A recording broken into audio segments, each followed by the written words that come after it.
ഒരുങ്ങിയ നിലത്ത്, അത് നമ്മൾ മനസ്സിലാക്കണം. വിതയ്ക്കുന്നവൻ വിതയ്ക്കാൻ പുറപ്പെട്ടു. ഞാൻ എപ്പോഴും പറയാറുള്ളൊരു കാര്യമുണ്ട്, വിതയ്ക്കുന്നവൻ ഇങ്ങനെ വിതച്ച് കഴിഞ്ഞപ്പോൾ അത് ഫലം കായ്ക്കുന്നത് നമ്മൾ കാണുന്നു. പക്ഷെ ഫലം കായ്ക്കുന്നത് പാടസ്ഥലത്ത് വീണു, വഴിയരികിൽ വീണു, പാടസ്ഥലത്ത് വീണു, നല്ല നിലത്ത് വീണു. ഇതിനകത്ത് ശരിക്കും പാടസ്ഥലത്ത് വീണത് അതിൻ്റെ താഴെ മുകളിൽ കുറച്ച് മണ്ണൊക്കെ ഉണ്ടായിരുന്നത് കൊണ്ട് ഒന്ന് കിളിക്കാൻ തുടങ്ങി. പക്ഷേ വഴിയരികിൽ വീണത് പറവകൾ പെറുക്കിക്കൊണ്ടുപോയി. പാടസ്ഥലത്ത് വീണത് ഒന്ന് കിളിച്ചു തുടങ്ങി. പക്ഷേ വേരില്ലാത്തത് കൊണ്ട്, വേര് പാറയായതുകൊണ്ട് അത് ഉണങ്ങിപ്പോയി. നല്ല നിലത്ത് വീണത് മാത്രമേ 30, 60, 100 മേനി വിളയുന്നുള്ളൂ. ചിലപ്പോൾ നമ്മൾ ചിന്തിക്കും പാടസ്ഥലത്ത് വീണത് 30 മേനി, നല്ല അല്ലെങ്കിൽ പാടസ്ഥലത്ത് വഴിയരികിൽ വീണത് 30 മേനി, പാടസ്ഥലത്ത് വീണത് 60 മേനി, നല്ല നിലത്ത് വീണത് 100 മേനി എന്നല്ല ഇവിടെ പറയുന്നത്. 30, 60, 100 മേനി വിളയുന്നത് എവിടെ വീണതാ? നല്ല നിലത്ത് വീണത് മാത്രമേ അത് ഫലപ്രാപ്തിയിലേക്ക് വരുന്നുള്ളൂ. അതുപോലെ ദൈവം നമ്മളോട് ആവശ്യപ്പെടുന്നത് ഒരു നല്ല നിലമാകുവാനാണ്. വിതയ്ക്കുന്നത് ഒരേ ആളാണ്, വിത്തൊന്ന് തന്നെയാണ്, ഇല്ലേ? ആര് പ്രസംഗിച്ചാലും പ്രസംഗിക്കുന്നത് ദൈവത്തിൻ്റെ വചനത്തിൽ നിന്നാണ്. അപ്പോൾ വചനം വിത്തൊന്ന് തന്നെയാണ്. വിതയ്ക്കുന്നവനും ഞാൻ പ്രസംഗിച്ചാലും ആര് പ്രസംഗിച്ചാലും ആത്യന്തികമായി അത് ദൈവം നിങ്ങളോട് സംസാരിക്കുന്നതാണ്. ഞാൻ മാത്രമല്ല, ഏത് ദൈവദാസന്മാർ പ്രസംഗിച്ചാലും, ദൈവദാസന്മാർ ആര് പ്രസംഗിച്ചാലും എന്ന് പറയുന്നതിനേക്കാൾ ദൈവദാസന്മാർ, ദൈവത്തിൻ്റെ ദാസന്മാരായവർ പ്രസംഗിച്ചാൽ അത് ദൈവം നിങ്ങളോട് സംസാരിക്കുന്നതാണ്, അല്ലെങ്കിൽ എന്നോട് സംസാരിക്കുന്നതാണ്, ഇല്ലേ? പക്ഷേ വ്യത്യാസം ഉണ്ടാക്കുന്നത് നിലമാണോ എന്ന് ചോദിച്ചാൽ അതെ, നിലമാണ്. വിത്തല്ല വ്യത്യാസം ഉണ്ടാക്കുന്നത്, വിതയ്ക്കുന്നവനുമല്ല വ്യത്യാസം ഉണ്ടാക്കുന്നത്. പ്രത്യുത സ്വീകരിക്കുന്ന നിലമാണ്. നമ്മൾ ഒരുക്കമുള്ളവരായിരിക്കണം. അങ്ങനെ ഒരുക്കമുള്ള നിലത്ത് വീഴുന്നതാണ് 30, 60, 100 മേനി വിളയുന്നത്. അതുകൊണ്ട് ഒരു ഒരുക്കപ്പെട്ട നിലമായിട്ട് വേണം ദൈവവചനം കേൾക്കുമ്പോൾ. അത് ഞാൻ പ്രസംഗിക്കുമ്പോൾ മാത്രമല്ല, നമ്മുടെ സഭയിൽ ദൈവവചനം കേട്ടാലും എവിടെ കേട്ടാലും അത് ഒരുക്കപ്പെട്ട നിലമായിരിക്കണം. ഒരുക്കപ്പെട്ട നില, അത് നമ്മുടെ ഉത്തരവാദിത്വമാണ്. നമ്മൾ ഒരുക്കമുള്ളവരായിരിക്കണം. അത് സ്വീകരിക്കുവാനുള്ള ഒരുക്കം നമുക്ക് അനിവാര്യമാണ് എന്ന് നമ്മൾ മനസ്സിലാക്കണം. വ്യത്യസ്തമായ പ്രസംഗങ്ങളുണ്ടില്ലെന്ന് ഞാൻ പറയുന്നില്ല. പക്ഷേ അതിലുപരിയായിട്ട് യഥാർത്ഥ വചനം പ്രസംഗിക്കുമ്പോൾ അത് നമ്മൾ ക്രിയ ചെയ്യണമെങ്കിൽ തീർച്ചയായും നമ്മൾ ഒരുക്കപ്പെട്ട ഒരു നിലം ആയിരിക്കണം എന്നുള്ളതിന് യാതൊരു സംശയവുമില്ല. ഇവിടെ നമ്മൾ ഇന്നലെ വായിച്ച ഭാഗങ്ങളിൽ നിന്നൊക്കെ നമ്മൾ മനസ്സിലാക്കുന്ന ഒരു പ്രധാനപ്പെട്ട കാര്യം, കർത്താവിൻ്റെ വരവ് സംഭവിക്കുവാൻ പോകുന്നു. അത് എത്രയും പെട്ടെന്ന് സംഭവിക്കും. ഞാൻ ഇടയ്ക്ക് പറഞ്ഞൊരു കാര്യമുണ്ട്, it is immediate and also it is inevitable. അത് എത്രയും പെട്ടെന്ന് സംഭവിക്കുമെന്ന് തന്നെയല്ല, ഇനി വേറെ പ്രത്യാശയും പ്രതീക്ഷയും ഒന്നും നമുക്ക് ഇല്ല. ശാസ്ത്രത്തിന് പ്രത്യാശയില്ല, രാഷ്ട്രീയത്തിന് പ്രത്യാശയില്ല. നമുക്കൊക്കെ പണ്ടൊക്കെ ശാസ്ത്രത്തിൽ അല്പം പ്രത്യാശയൊക്കെ ഉണ്ടായിരുന്നു, അത് പോയി. രാഷ്ട്രീയത്തിൽ പ്രത്യാശ ഉണ്ടായിരുന്നു, ഇന്നിപ്പോൾ ആർക്കുമില്ല, ഇല്ലേ? പിന്നെ ഇതാര് നന്നാക്കാനാ? ഈ നമ്മളെയും ലോകത്തെയും ഒക്കെ നന്നാക്കണമെങ്കിൽ ഒരു പ്രത്യാശയുള്ളത് ഇനിയിപ്പോൾ കർത്താവിൻ്റെ വരവിലല്ലാതെ മറ്റൊന്നിലുമില്ല എന്ന് നമ്മൾ മനസ്സിലാക്കണം. ഒരു മതത്തിന് ഒരു പ്രത്യാശ തരാൻ കഴിയുന്നില്ല. കർത്താവിൻ്റെ വരവൊഴികെ വേറെ ഒന്നും നമുക്കൊരു പ്രത്യാശ തരുന്നതായിട്ടില്ല. എന്നാൽ കർത്താവിൻ്റെ വരവ് സംഭവിച്ചാൽ, നമ്മൾ കേട്ടതുപോലെ കർത്താവിൻ്റെ വരവ് സംഭവിച്ചാൽ അവൻ വരുന്നത് എന്തിനു വേണ്ടിയാണ്? വന്നേച്ച് പോകാൻ വേണ്ടിയല്ല, വന്നിട്ട് കൊണ്ടുപോകാനാണ്. അവൻ വന്നേച്ച് പോവുകയല്ല, വന്ന് നമ്മളെ കൂട്ടിക്കൊണ്ട് പോവുകയാണ് എന്നുള്ളത് നമ്മൾ മനസ്സിലാക്കണം. അപ്പോൾ ആ പ്രത്യാശ ശരിക്കും പറഞ്ഞു കഴിഞ്ഞാൽ അവൻ വന്ന് നമ്മളെ കൊണ്ടുപോകുന്ന ആ ലോകത്തെക്കുറിച്ചുള്ള പ്രത്യാശ കൂടെയാണ്. കർത്താവ് വരുന്നു, അത് നമ്മുടെ പ്രത്യാശ. വന്നു കഴിഞ്ഞാൽ ആ പ്രത്യാശ നീളുന്നത് ഒരു പുതിയ ലോകത്തിലേക്കാണ്. ആ ലോകം ഏതാ? അത് കർത്താവിൻ്റെ ലോകമാണ്. ദൈവരാജ്യം, സ്വർഗരാജ്യമാണ്. ഞാൻ ഇരിക്കുന്ന ഇടത്ത് നിങ്ങളും ഇരിക്കേണ്ടതിന് പിന്നെയും വന്ന് നിങ്ങളെ എൻ്റെ അടുക്കൽ ചേർത്തുകൊള്ളും. നിങ്ങളെ എൻ്റെ അടുക്കൽ ചേർത്തുകൊള്ളും എന്ന് തന്നെയല്ല, ഞാൻ ഇരിക്കുന്ന ഇടത്ത് നിങ്ങളും ഇരിക്കേണ്ടതിന്. അപ്പോൾ നമ്മളെയും കൊണ്ട് കർത്താവ് കടന്നു പോകുന്നത് നിത്യതയിലേക്കാണ്. അപ്പോൾ ആ നിത്യതയുടെ ദർശനത്തിൽ ജീവിക്കണം. ഇന്നലെ നമ്മൾ പറഞ്ഞ കാര്യം അതാണ്. നിത്യതയുടെ ദർശനത്തിൽ നമ്മൾ ജീവിക്കണം. ഭൗമികതയിലേക്ക് നമ്മൾ താഴേക്ക് വീണ് പോകാനായിട്ടിടയാകരുത് എന്ന് നമ്മൾ മനസ്സിലാക്കണം. നമ്മളെ ഇന്നത്തെ ഒരു വലിയ പ്രശ്നം, നമ്മൾ ഭൗമിക കാര്യങ്ങളിലേക്ക്, അല്ലെങ്കിൽ യേശുക്രിസ്തുവിൽ വിശ്വസിക്കുന്നവർ പോലും 1 കൊരിന്ത്യർ 15:19 നമ്മൾ ഇന്നലെ വായിച്ച ഭാഗമാണ്. അവിടെ നമ്മൾ കാണുന്നു, ഈ ആയുസ്സിൽ മാത്രം പ്രത്യാശ ക്രിസ്തുവിൽ, നിങ്ങൾ പ്രത്യാശ ക്രിസ്തുവിലാണ്, ഈ ആയുസ്സിൽ മാത്രം ക്രിസ്തുവിൽ നിങ്ങൾ പ്രത്യാശ വെച്ചിരിക്കുന്നുവെങ്കിൽ, അപ്പോൾ പ്രത്യാശ എവിടെ തന്നെയാണ്? ക്രിസ്തുവിലാണ്. പക്ഷേ ക്രിസ്തു ഈ കാലഘട്ടത്തിന് വേണ്ടി ഇന്നത്തേക്ക് ഇവിടെ, ഞാൻ പറഞ്ഞല്ലോ, ദൈവവചനം പറയുന്നത് അന്ന്, അവിടെ, അപ്പോൾ. പ്രസംഗിക്കുന്നവൻ ഇന്ന് പറയും, ഇപ്പോൾ പ്രസംഗിക്കുന്നവർ ഇപ്പോൾ പറയുന്നത് ഇന്ന്, ഇപ്പോൾ, ഇവിടെ, ഈ രാത്രിയിൽ, ഇവിടെ എന്നുള്ളതാണ് പ്രാധാന്യം. അല്ല, നമ്മൾ മറ്റൊരു ലോകത്തിലേക്ക് വിളിക്കപ്പെട്ടവരാണ് എന്നുള്ളത് നമ്മൾ മറന്നു പോകരുത്. സദൂക്യ ക്രിസ്ത്യാനികളാകരുത്. ഇന്നലെ ഞാൻ പറഞ്ഞ കാര്യം, സദൂക്യരുടെ പ്രത്യേകത, അവരും ദൈവവിശ്വാസികളാണ്, യഹോവയിൽ വിശ്വസിക്കുന്നവരാണ്. അവർ പറയുന്നത്, യഹോവ എന്തിനു വേണ്ടിയാണ്? എനിക്ക് യഹോവയെ വേണം. എന്തിനാ? എനിക്കിവിടെ രാജാവാകാൻ, എനിക്കിവിടെ പണമുണ്ടാകാൻ, എനിക്ക് റോമാക്കാരുടെ മേലെ ആധിപത്യം നേടുവാൻ, എനിക്ക് ഇവിടെ ലോകം, ഇവിടെ. മരിച്ചു കഴിഞ്ഞോ? മരിച്ചു കഴിഞ്ഞോ ഒന്നുമില്ലെന്നാണ് അവർ പറഞ്ഞത്. ഒന്നുമില്ലെന്ന് പറയുന്നതിനേക്കാൾ ഉപരി അവർക്ക് മരണശേഷമുള്ള ഒരു കാര്യത്തെക്കുറിച്ച്, പുനരുത്ഥാനത്തിൽ വിശ്വാസമില്ലാത്തവരാണ് സദൂക്യരായ ആളുകൾ. ഇന്ന് പുനരുത്ഥാനത്തിൽ ചോദിച്ചാൽ വിശ്വാസമുണ്ടായിരിക്കും, പക്ഷേ പുനരുത്ഥാനത്തെക്കുറിച്ചുള്ള ഒരു കൺസെപ്റ്റ്, ശരിയായിട്ടുള്ള ഒരു തിരിച്ചറിവ്, അതിനുവേണ്ടിയുള്ള ഒരു ലോകം നമുക്കില്ലാതെ നമ്മൾ ഭൗമിക അനുഗ്രഹങ്ങൾക്ക് വേണ്ടി മാത്രം നമ്മുടെ പ്രസംഗങ്ങളൊക്കെ മാറ്റുന്നു. ഞാൻ ഇന്നലെ പറഞ്ഞല്ലോ, യേശുവിനെ 5 അപ്പം കൊണ്ട് 5000 പേരെ പോഷിപ്പിച്ച യോഹന്നാന്റെ സുവിശേഷം 6-ാം അധ്യായത്തിൽ നമ്മൾ ഇന്നലെ വായിച്ച്, അവർ യേശുവിനെ രാജാവാക്കാൻ വരെ തയ്യാറാണ്. പക്ഷെ എന്തിനാണ് രാജാവാക്കുന്നത്? എല്ലാ ദിവസവും അപ്പം കിട്ടാൻ. നമ്മൾ യേശുവിനെ കർത്താവാക്കുക എന്നൊക്കെ പറയും. ആ വാക്കൊക്കെ ഭയങ്കര അർത്ഥസമ്പൂർണമായ വാക്കാണ് കേട്ടോ, അത് ഞാൻ പറയാം. പക്ഷേ നമ്മൾ യേശുവിനെ പലരും എന്തിനാണ് യേശുവിനെ കർത്താവാക്കുന്നത്, എന്തിനാണ് യേശുവിനെ വിളിക്കുന്നത് എന്ന് ചോദിച്ചാൽ, മിക്കപ്പോഴും ഭൗമിക കാര്യങ്ങൾക്ക് വേണ്ടി ദൈവത്തെ വിളിക്കുന്ന, യേശുവിനെ വിളിക്കുന്ന ഒരു അനുഭവം. ഞാൻ പറഞ്ഞല്ലോ, ഇല്ലാത്തത് കിട്ടാനും കിട്ടിയത് പോകാതിരിക്കാനുമായിട്ട് യേശുവിൻ്റെ പിന്നാലെ പോകുന്ന ആളുകൾ, അതൊരു വലിയൊരു ഇഷ്യൂ ആണ്. പ്രോസ്പെരിറ്റി പ്രീച്ചേഴ്സിൻ്റെയൊക്കെ ഏറ്റവും വലിയ പ്രശ്നം ഇതാണ്. അവർ പഠിപ്പിക്കുന്നത് മുഴുവൻ ഈ ഭൂമിയിലെ കാര്യങ്ങളാണ്, ഈ ഭൂമിയിലെ കാര്യങ്ങൾ, അല്ലാതെ വേറെ ഒന്നും അവർ പഠിപ്പിക്കുന്നില്ല. ഇവിടുത്തെ കാര്യങ്ങൾ മാത്രം പഠിപ്പിക്കുന്ന ആളുകൾ, അതൊരു വല്ലാത്ത ഒരു പ്രോബ്ലമാണ് എന്ന് നമ്മൾ മനസ്സിലാക്കണം. എന്നാൽ യേശു പ്രസംഗിച്ചത് ഒരിക്കലും ഈ ഭൂമിയിൽ നിങ്ങൾക്ക് എന്തൊക്കെ കിട്ടുമെന്നല്ല. ഈ ഭൂമിയിൽ എന്തെങ്കിലും കിട്ടുമെന്ന് പറഞ്ഞാൽ പോലും ആ കാര്യം പോലും നിത്യതയുമായി ബന്ധപ്പെടുത്തിയാണ്. നിങ്ങൾ ഉപേക്ഷിക്കുന്നതൊക്കെ നിങ്ങൾക്ക് ഇവിടെ 100 മടങ്ങ്, അവിടെ ഞാൻ പറഞ്ഞല്ലോ, ഉപേക്ഷിക്കുന്നതെന്ന് പറയുന്നത്, ഉപേക്ഷിക്കുന്നത് നിങ്ങൾ അവിടെ പറയുന്നത് അപ്പനെയോ അമ്മയോ സഹോദരനെയോ സഹോദരിയെയോ മക്കളെയോ നിലങ്ങളെയോ വിട്ടാൽ ഈ ലോകത്തിൽ തന്നെ 100 മടങ്ങ് ലഭിക്കും, നിത്യജീവനും ലഭിക്കും. നിത്യജീവനാണ് അവിടുത്തെ എംഫസിസ്, നിത്യജീവൻ. പക്ഷെ ആ നിത്യജീവൻ്റെ എംഫസിസിന് പകരം നമ്മൾ ഇവിടെ കിട്ടുന്നതിനെക്കുറിച്ച് മാത്രമേ ഇന്ന് സംസാരിക്കുന്നുള്ളൂ എന്നുള്ളതാണ് പ്രശ്നം. കർത്താവ് ഈ ലോകത്തിലെ കാര്യത്തെക്കുറിച്ച് പറയുമ്പോൾ വളരെ, ഇപ്പം മത്തായിയുടെ സുവിശേഷം നമ്മൾ 16-ാം അധ്യായം വായിക്കുമ്പോൾ, ഇന്നലെ നമ്മൾ അതിൻ്റെ ചില ഭാഗങ്ങൾ വായിച്ചു, അതിൻ്റെ 24 മുതലുള്ള വാക്യങ്ങളാണ് നമ്മൾ വായിച്ചത്. കർത്താവ് അവനോട്, ഒരുത്തൻ എൻ്റെ പിന്നാലെ വരുവാൻ ഇച്ഛിച്ചാൽ അവൻ തന്നെത്താൻ ത്യജിച്ച് തൻ്റെ ക്രൂശ് എടുത്ത് എന്നെ അനുഗമിക്കട്ടെ. എന്നെ ഒരുവൻ അനുഗമിക്കുകയാണെങ്കിൽ എന്തൊക്കെ കിട്ടുമെന്നല്ല യേശു പറഞ്ഞത്, എന്തൊക്കെ കളയണമെന്നാണ്. ഒന്നാമത് കളയേണ്ടത് അവൻ്റെ ഇഷ്ടങ്ങളും താല്പര്യങ്ങളും എല്ലാം. അവൻ തന്നെ മരിക്കണം.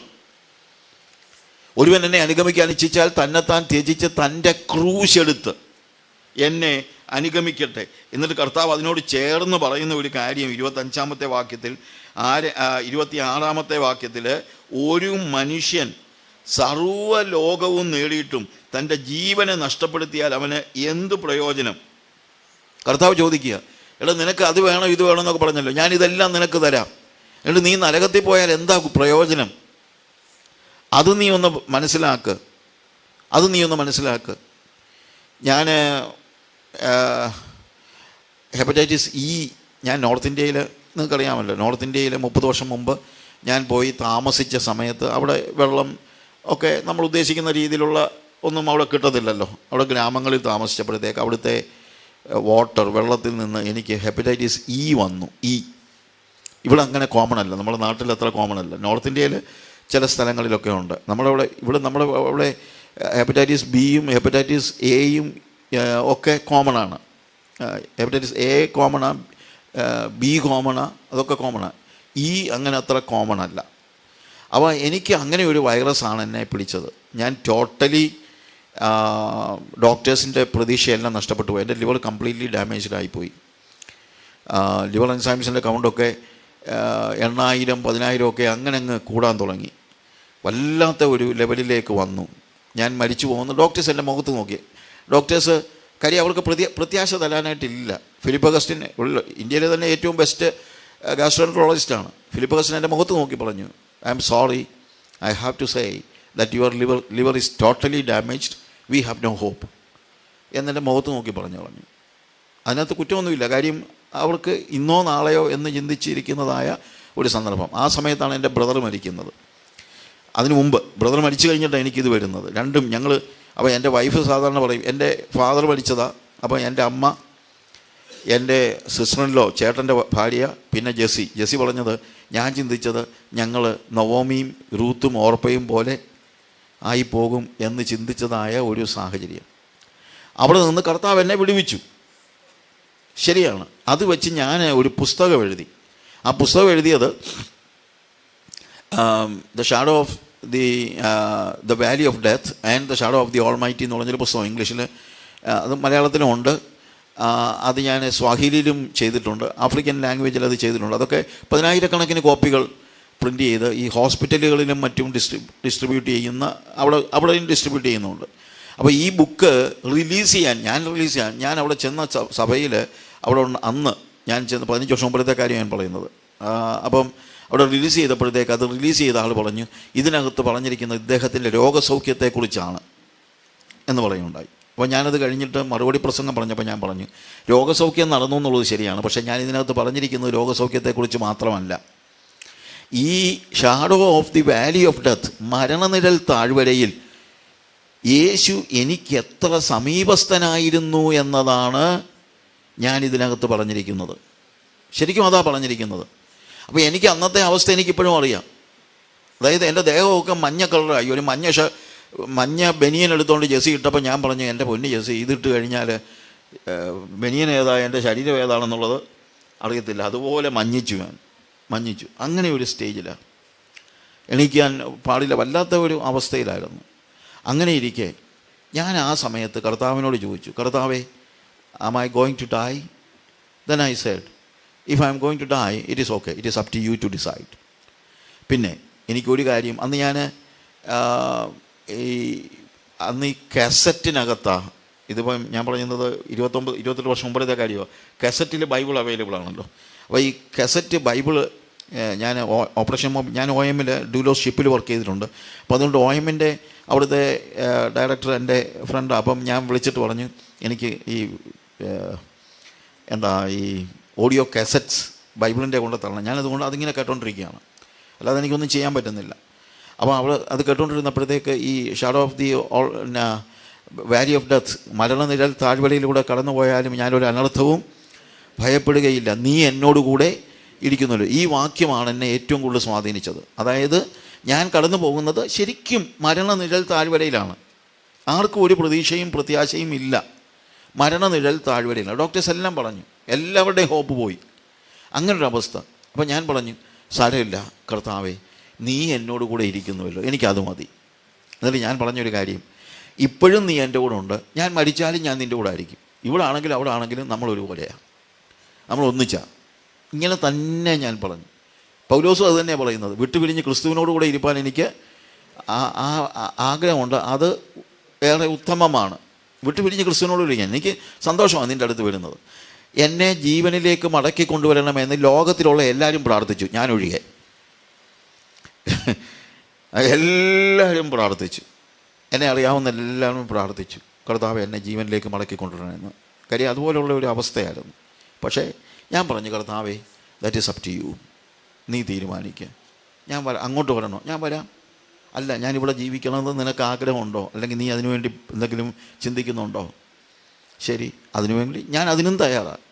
എനിക്ക് മരിക്കണമെന്ന് നിർബന്ധമൊന്നുമില്ല, പക്ഷേ മരിക്കാൻ ഞാൻ തയ്യാറാണ് എന്ന് പറഞ്ഞ് shadow of the valley of death അതിലൂടെ പോയപ്പോൾ അത്യുന്നതൻ്റെ മറവിടത്തിലാണ് ഞാൻ ജീവിക്കുന്നതെന്നുള്ള ബോധ്യം എനിക്കുണ്ടായി. ദൈവം അത്ഭുതമായിട്ട് വിടുവിച്ചു കേട്ടോ. ഭയങ്കര അത്ഭുതമായിരുന്നു, ഭയങ്കര അത്ഭുതം. എന്നോട് ആ പുസ്തകമൊക്കെ നെറ്റിലൊക്കെ അവൈലബിളാണ്. എൻ്റെ sjmatthew.com എന്ന് പറഞ്ഞ് എൻ്റെ ഒരു വെബ്സൈറ്റ്. അതൊക്കെ ഞാൻ ചെയ്യുന്നതൊന്നുമല്ല, എനിക്ക് ഈ ടെക്നോളജിയിലൊന്നും അത്ര അഡ്വാൻസ്ഡ് അല്ല ഞാൻ. അത് ആരോ ചെയ്തതാണ്. എൻ്റെ ഒരു നമ്മുടെ മിഷൻ ഫീൽഡിലുണ്ടായിരുന്ന ഒരു പയ്യൻ ചെയ്തതാണ്. അതൊക്കെ വർഷങ്ങൾക്ക് മുമ്പ് ചെയ്തതാണ്. അതവിടെ കിടപ്പുണ്ട്, ആ ബുക്കിൻ്റെ കോപ്പിയൊക്കെ കിടപ്പുണ്ട്. അപ്പോൾ ഞാൻ പറഞ്ഞതെന്ന് ചോദിച്ചു കഴിഞ്ഞാൽ, ഞാൻ കർത്താവിനോട് ആ രീതിയിലാണ് കർത്താവിനോട് ഞാൻ പറഞ്ഞത്. It doesn't matter. ഡോക്ടേഴ്സിന് ഹോപ്പെല്ലാം നഷ്ടപ്പെട്ടു പോയി, എല്ലാവർക്കും പ്രതീക്ഷ നഷ്ടപ്പെട്ടു പോയി. എനിക്ക് മാത്രം, ഞാൻ പറഞ്ഞല്ലോ, ഞാൻ ജീവനിലേക്ക് മടങ്ങി വരും എന്നൊന്നും പറഞ്ഞ് ഞാൻ വലിയ വീരവാദമൊന്നും മുഴക്കാനൊന്നും പോയില്ല. പക്ഷേ ഞാൻ മടങ്ങി വരണമെന്നുള്ളത് കർത്താവിൻ്റെ ഇഷ്ടമായിരുന്നു. അതുകൊണ്ട് മാത്രം ഞാൻ ജീവനിലേക്ക് മടങ്ങി വന്നു. ഇപ്പോൾ 28 വർഷം കഴിഞ്ഞു, 29 വർഷമായി. ഡോക്ടേഴ്സ് മരിക്കാൻ പോവുകയാണെന്ന് പറഞ്ഞ് ഞാൻ ഇപ്പോഴും 29 വർഷമായിട്ട് ജീവിച്ചിരിപ്പുണ്ട്.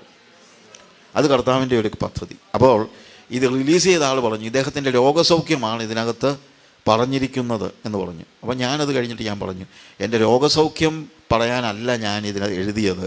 ഇതെഴുതിയത് മരണനിഴത്താഴ്വരയിൽ എങ്ങനെ ദൈവം നിങ്ങളുടെ കൂടെ ഇരിക്കും, എങ്ങനെ നിങ്ങൾക്ക് മരണനിഴൽ താഴ്വരയെപ്പോലും സമ്പുഷ്ടമാക്കുവാൻ കഴിയും അവൻ്റെ സാന്നിധ്യത്താൽ എന്നുള്ളതാണ്. അതാണ് നമ്മൾ മനസ്സിലാക്കേണ്ടത്. ജീവിതത്തിൽ പ്രതിസന്ധികളുണ്ടാകാം, പ്രയാസങ്ങളുണ്ടാകാം, മരണം വരെ ഉണ്ടാകാം. പക്ഷേ അതിനിടയിലും നമുക്കെന്തു വേണം? ദൈവ സാന്നിധ്യം അനുഭവിക്കാൻ കഴിയണം. പൗലോസൊക്കെ പറയുന്നു,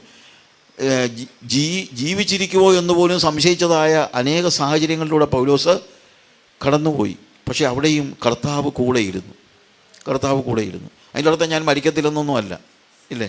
ആ പറഞ്ഞ പൗലോസ് കഴുത്തടുത്ത് കൊല്ലപ്പെടുകയാണല്ലോ, ഇല്ലേ? He was ബിഹെഡഡ്.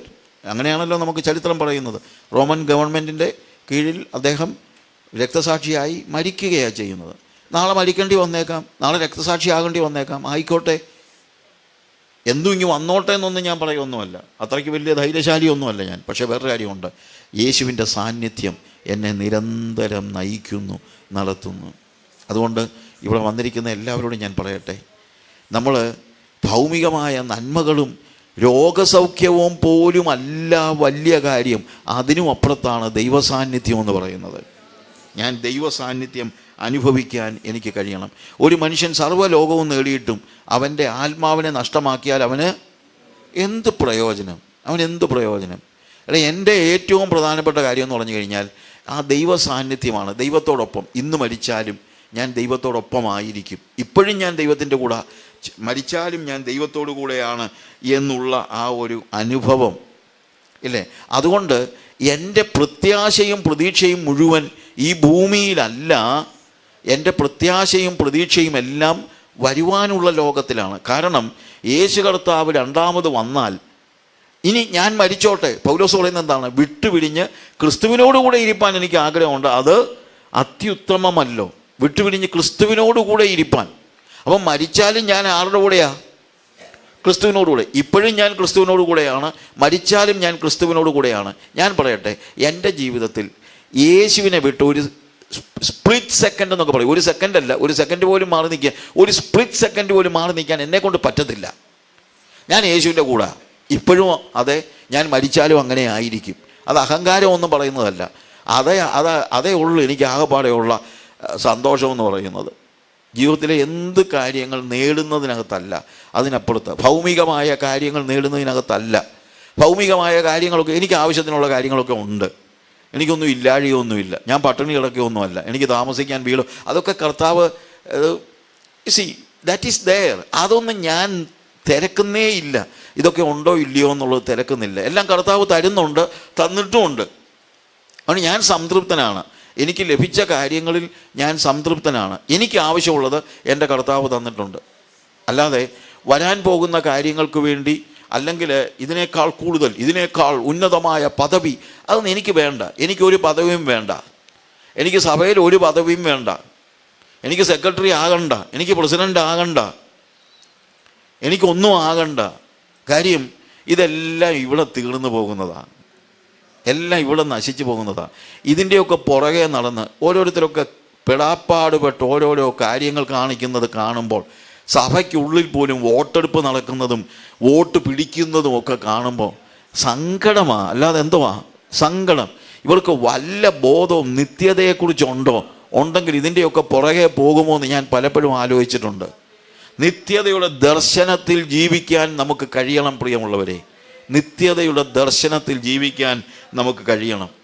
കാരണം നമ്മൾ കൊലോസ്യ ലേഖനം 3-ാം അധ്യായത്തിൽ അതിൻ്റെ 1 മുതലുള്ള വാക്യങ്ങൾ വായിക്കുമ്പോൾ നമ്മൾ കാണുന്നത്, ആകയാൽ നിങ്ങൾ ക്രിസ്തുവിനോടുകൂടെ ഉയർത്തെഴുന്നേറ്റിരിക്കുന്നു എങ്കിൽ ക്രിസ്തു ദൈവത്തിൻ്റെ വലതുഭാഗത്തിരിക്കുന്ന ഇടമായ ഉയരത്തിലുള്ളത് അന്വേഷിപ്പീൻ. ഇല്ലേ? ക്രിസ്തു പൗലോസ് പറയുന്ന കാര്യം എന്നറിയാമോ? ക്രിസ്തുവിനോടുകൂടെ നിങ്ങൾ ഉയർത്തെഴുന്നേറ്റിരിക്കുന്നുവെങ്കിൽ, ഞാൻ ക്രിസ്തുവിനോടുകൂടെ ഉയർത്തെഴുന്നേറ്റിരിക്കുകയാണ്. ഇനിയിപ്പം ക്രിസ്തുവിനോടുകൂടെ എൻ്റെ ജീവിതം, കർത്താവ് വരുമ്പോഴും ക്രിസ്തുവിനോടുകൂടെ ഞാൻ അവനോടുകൂടെ ആയിരിക്കും. എനിക്കിനി ക്രിസ്തുവിനെ പിരിഞ്ഞ് ഒരു നിമിഷം പോലും വേണ്ട. അവൻ്റെ വരവിന് വേണ്ടിയുള്ള എൻ്റെ പ്രത്യാശയും പ്രതീക്ഷയും എന്താണ്? അവൻ ഇരിക്കുന്ന ഇടത്തേക്ക് അവൻ എന്നെ കൊണ്ടുപോകാമെന്ന് പറഞ്ഞതാണ്. അല്ലാതെ അവിടെ തങ്ക തെരുവീതി ഉണ്ടെന്ന് പറഞ്ഞൊന്നും ഞാനിങ്ങനെ കിടന്ന് അവിടെ ചെല്ലുമ്പം സ്വർണത്തിൻ്റെ മണ്ടയ്ക്കൂടെ ഞാൻ നടക്കും. എനിക്ക് സ്വർണത്തിൻ്റെ മണ്ടയ്ക്കൂടെ ഒന്നും നടക്കണ്ട. ഞാൻ ചിലപ്പോൾ പറയാറുണ്ട്, അവിടെ കിരീടമുണ്ട്. കാര്യം 24 മൂപ്പന്മാർ കിരീടം. പക്ഷേ എന്നേക്കും ജീവിച്ചിരിക്കുന്നവനെ കണ്ടു കഴിഞ്ഞപ്പോൾ അവരെന്ത് ചെയ്തു? കിരീടം താഴെ ഇട്ടെന്ന്. എന്ന് വെച്ച് കഴിഞ്ഞാൽ അവനെ കണ്ടു കഴിഞ്ഞാൽ, എന്നേക്കും ജീവിച്ചിരിക്കുന്നതിനെ കണ്ടു കഴിഞ്ഞപ്പോൾ അവർ പറയുക എന്തോന്ന് കിരീടം. കാര്യം സ്വർഗത്തിൽ പോലും ഈ ഭൂമിയിലെ പോലെയുള്ള കിരീടം നമുക്ക് കിട്ടിയാൽ പോലും സ്വർഗത്തിൽ പോലും നമുക്ക് അതിനകത്ത് സന്തോഷിക്കാൻ പറ്റത്തില്ല. സ്വർഗത്തിൽ പോലും നമ്മൾ സന്തോഷിക്കുന്നത് കർത്താവിൻ്റെ സാന്നിധ്യമാണ്, അല്ലാതെ വേറെ ഒന്നുമില്ല. സ്വർഗത്തിൽ എന്തുവാ? അതുകൊണ്ടാണ് സങ്കീർത്തനക്കാരൻ പറയുന്നത്, സ്വർഗത്തിൽ എനിക്ക് ആരുള്ളൂ, ഭൂമിയിൽ നിന്നെ അല്ലാതെ മറ്റൊന്നും ഞാൻ ആഗ്രഹിക്കുന്നില്ല. നമ്മളെല്ലാം സ്വർഗത്തിൽ യേശു ഉണ്ടെന്ന് പറയും, പക്ഷെ ഭൂമിയിലും അവൻ മാത്രം മതിയെന്ന് പറയുമോ? അതാണ് പ്രതീക്ഷ, അതാണ് പ്രത്യാശ എന്ന് പറയുന്നത്. ഭൂമിയിലും ഞാൻ വേറെ ഒന്നും ആഗ്രഹിക്കുന്നില്ല എന്ന് പറയാൻ കഴിയുന്ന ഒരു അവസ്ഥ, അതാണ് ഏറ്റവും പ്രാധാന്യമർഹിക്കുന്നതായ കാര്യം. നിങ്ങൾ ക്രിസ്തുവിനോടുകൂടെ ഉയർത്തെഴുന്നേറ്റിരിക്കുന്നുവെങ്കിൽ ക്രിസ്തു ദൈവത്തിൻ്റെ വലതുഭാഗത്തിരിക്കുന്ന ഇടമായ ഉയരത്തിലുള്ളത് അന്വേഷിപ്പീൻ. കാര്യം ക്രിസ്തു എവിടെ ഇരിക്കുന്നത്? കാര്യം എൻ്റെ മനസ്സ് ക്രിസ്തു ഇരിക്കുന്നിടത്താണ്, വേറെ ഒന്നുമില്ല. ക്രിസ്തു ഇപ്പോൾ ഇരിക്കുന്ന എവിടെ? ദൈവത്തിൻ്റെ വലത്തുഭാഗത്ത് ഉയരത്തിലുള്ളത്. അതേ ഉള്ളൂ എൻ്റെ മനസ്സിൽ. സ്വർഗം മാത്രമേ, കർത്താവേ എൻ്റെ മനസ്സിലുള്ളൂ. കർത്താവ് ഇപ്പോൾ സ്വർഗത്തിലിരിക്കുന്നത് കൊണ്ട് സ്വർഗത്തിലുള്ളത്, ഉയരത്തിലുള്ളത്, ഭൂമിയിലുള്ളതല്ല, ഉയരത്തിലുള്ളത് തന്നെ ചിന്തിപ്പിൻ. ഭൂമിയിലെ കാര്യമല്ല, ഭൂമിയിലുള്ളതല്ല, ഉയരത്തിലുള്ളത് തന്നെ ചിന്തിപ്പിൻ. നിങ്ങൾ മരിച്ച് നിങ്ങളുടെ ജീവൻ ക്രിസ്തുവിനോടുകൂടെ ദൈവത്തിൽ മറഞ്ഞിരിക്കുന്നു. നമ്മുടെ ജീവനായ ക്രിസ്തു വെളിപ്പെടുമ്പോൾ നിങ്ങളും അവനോടുകൂടെ തേജസ്സിൽ വെളിപ്പെടും. തേജസ്സിൽ വെളിപ്പെടും. ഞാൻ പറയട്ടെ പ്രിയമുള്ളവരെ, ആ തേജസ്സിൽ, അതാ എൻ്റെ ഫൈനലായിട്ട് എനിക്കത് മതി. തേജസ്സിൽ വെളിപ്പെടും. നമ്മളും അവനോടുകൂടെ തേജസ്സിൽ വെളിപ്പെടും. ആ തേജസ്സിന് വേണ്ടിയാണ് നമ്മൾ നോക്കിയിരിക്കുക. തേജസ് എന്ന് പറഞ്ഞാൽ തേജസ് നോക്കിയിരിക്കുക എന്നുള്ളതല്ല. അങ്ങനെയാണ് ആ സമയത്ത് നമ്മൾ മാനുഷിക ശരീരത്തിലല്ല വെളിപ്പെടുന്നത്, ഭൗമികമായ പ്രതിസന്ധികളിലല്ല വെളിപ്പെടുന്നത്. ഇവിടെ നമുക്ക് പല രീതിയിലുള്ള പ്രയാസങ്ങൾ ഉണ്ടായിരിക്കും, പ്രതിസന്ധികൾ ഉണ്ടായിരിക്കും, ഒക്കെ ഉണ്ട്. പക്ഷേ നമ്മൾ വേറൊരു കാര്യം, നമ്മൾ തേജസ്സിനായി വിളിക്കപ്പെട്ടവരാ, തേജസ്സിനായി വിളിക്കപ്പെട്ടവരാ. ഇവിടെയുള്ള കാര്യങ്ങളിലൊക്കെ ഞാൻ സംതൃപ്തനാണ്. സംതൃപ്തിയാണ് എൻ്റെ ആത്മീയത എന്ന് പറയുന്നത്. സംതൃപ്തിയാണ്. ഒരു വലിയ എനിക്ക് പ്രോസ്പെരിറ്റി പ്രീച്ചേഴ്സ് പലരും എൻ്റെ ഫ്രണ്ട്സാണ്. അതിനകത്ത് പ്രായമുള്ള ഒരു അങ്കിളുണ്ട്. അങ്കിള് എൻ്റെ അടുത്ത് പറഞ്ഞു, സാജു ഞങ്ങളൊക്കെ പ്രോസ്പെരിറ്റി പ്രീച്ചേഴ്സ്, നിങ്ങളൊക്കെ പോവർട്ടി പ്രീച്ചേഴ്സ് എന്നോട് പറഞ്ഞതാണ്. എന്നാൽ ഞാൻ പറഞ്ഞു, എൻ്റെ പൊന്നങ്കിളെ, ഞാൻ പോവർട്ടി പ്രീച്ചറൊന്നുമല്ല, ആരും പട്ടിണി കിടക്കുന്നൊന്നും എനിക്കിഷ്ടമൊന്നുമല്ല. പക്ഷേ ഞാൻ പ്രോസ്പെരിറ്റി പ്രീച്ചറും അല്ല. പിന്നെന്തോ പ്രസംഗിക്കുന്നത് സാജു? ഞാൻ പറഞ്ഞു, ഞാൻ പ്രസംഗിക്കുന്നത് സംതൃപ്തിയാണ്, കണ്ടൻമെൻറ്റ്. അത് നമ്മൾ ശരിക്കും നമ്മൾ വായിക്കുമ്പോൾ നമ്മൾ മനസ്സിലാക്കുന്ന ആ സംതൃപ്തിയുടെ ഒരു അവസ്ഥ എന്ന് പറയുന്നത് സംതൃപ്തി. 1 തിമോത്തിയോസിൻ്റെ ലേഖനം 6-ാം അധ്യായത്തിൽ നമ്മൾ വായിക്കുന്ന കാര്യം അതാണ്. 6-ാമത്തെ അധ്യായത്തിൽ നമ്മൾ വായിക്കുമ്പോൾ 1 തിമോത്തിയോസ് 6-ന്റെ 5-ാമത്തെ വാക്യത്തിൽ, ആ വാക്യം മുഴുവൻ വായിക്കണം, പക്ഷേ അതിന് സമയമില്ല. അതിൻ്റെ അവസാനം അവർ ദൈവഭക്തി ആദായ സൂത്രമെന്ന് വിചാരിക്കുന്നു. അലംഭാവത്തോടുകൂടിയ ദൈവഭക്തി വലുതായ ആദായം ആകുന്നു താനും. അവർ ദൈവഭക്തി ആദായ സൂത്രം എന്ന് വിചാരിക്കുന്നു. അവിടെ എഴുതിയിരിക്കുന്നത് supposing that godliness is a way to gain. ഇന്നത്തെ ആളുകളുടെ പ്രശ്നം അതാണ്. എന്താണെന്നറിയാമോ? അവർ ചിന്തിക്കുന്നത് ഭക്തി എന്തിനു വേണ്ടിയുള്ള മാർഗമാണ്? ആദായത്തിനുള്ള മാർഗമാണെന്ന്. അതാ പ്രസംഗിക്കുന്നതും. നീ ഭക്തനാണെങ്കിൽ, നീ ദൈവത്തെ വിളിച്ചാൽ, നീ കരഞ്ഞാൽ നിന്നെ മാനിക്കും, നിനക്ക് കാശ് കിട്ടും, വീട് കിട്ടും, കാറ് കിട്ടും. ഇതൊക്കെ അവർ എന്ന് പറയുന്നവരാണ് ഇവിടെ പറഞ്ഞിരിക്കുന്നത്. അവർ ദൈവഭക്തി ആദായ സൂത്രം എന്ന് വിചാരിക്കുന്നു. നിങ്ങൾ അവരെ പോലെ ആകരുത്. നിങ്ങൾക്ക് വേണ്ടത് അലംഭാവത്തോടു കൂടെ എന്ന് പറഞ്ഞൊരു വാക്ക് അവിടെ ഉപയോഗിച്ചിരിക്കുന്നത്. ശരിക്കും അലംഭാവം എന്ന് പറയുമ്പോൾ നമ്മൾ ശരിക്കും അവനൊരു അലംഭാവിയാണെന്നൊക്കെ പറയും. പക്ഷെ ആ അർത്ഥമല്ല അവിടെ എഴുതിയിരിക്കുന്നത്. Spirituality with contentment is of great value. സംതൃപ്തിയോടുകൂടിയ ഭക്തി വളരെ ആദായമാണ് താനും. സംതൃപ്തിയാണ് ആവശ്യം, അല്ലാതെ ക്രേവിങ് അല്ല. എങ്ങനെയെങ്കിലും കൂടുതൽ നേടണമെന്നുള്ളതല്ല. എനിക്കങ്ങനെ വലിയ ആഗ്രഹങ്ങളൊന്നുമില്ല, താല്പര്യങ്ങളൊന്നുമില്ല. എനിക്ക് ആവശ്യമുള്ളതൊക്കെ കർത്താവ് തന്നിട്ടുണ്ട്. ഞാൻ പട്ടിണിയൊന്നുമല്ല. ഇനി ഒരു ദിവസം പട്ടിണി കിടക്കേണ്ടി വന്നാലും പൗലോസ് പറയുന്ന കാര്യമുണ്ടല്ലോ. പൗലോസ് പറയുന്നു, എനിക്ക് സമ്പത്തിൽ അല്ലെങ്കിൽ സമൃദ്ധിയിലിരിക്കാൻ എനിക്ക് അറിയാം. ഞാൻ സമൃദ്ധിയിലിരിക്കാൻ എനിക്കറിയാം. ദാരിദ്ര്യത്തിലിരിക്കാനും ഞാൻ ശീലിച്ചിട്ടുണ്ട്. എന്നെ ശക്തനാക്കുന്നവൻ മുഖാന്തരം ഞാൻ സകലത്തിനും മതിയായവനാകുന്നു.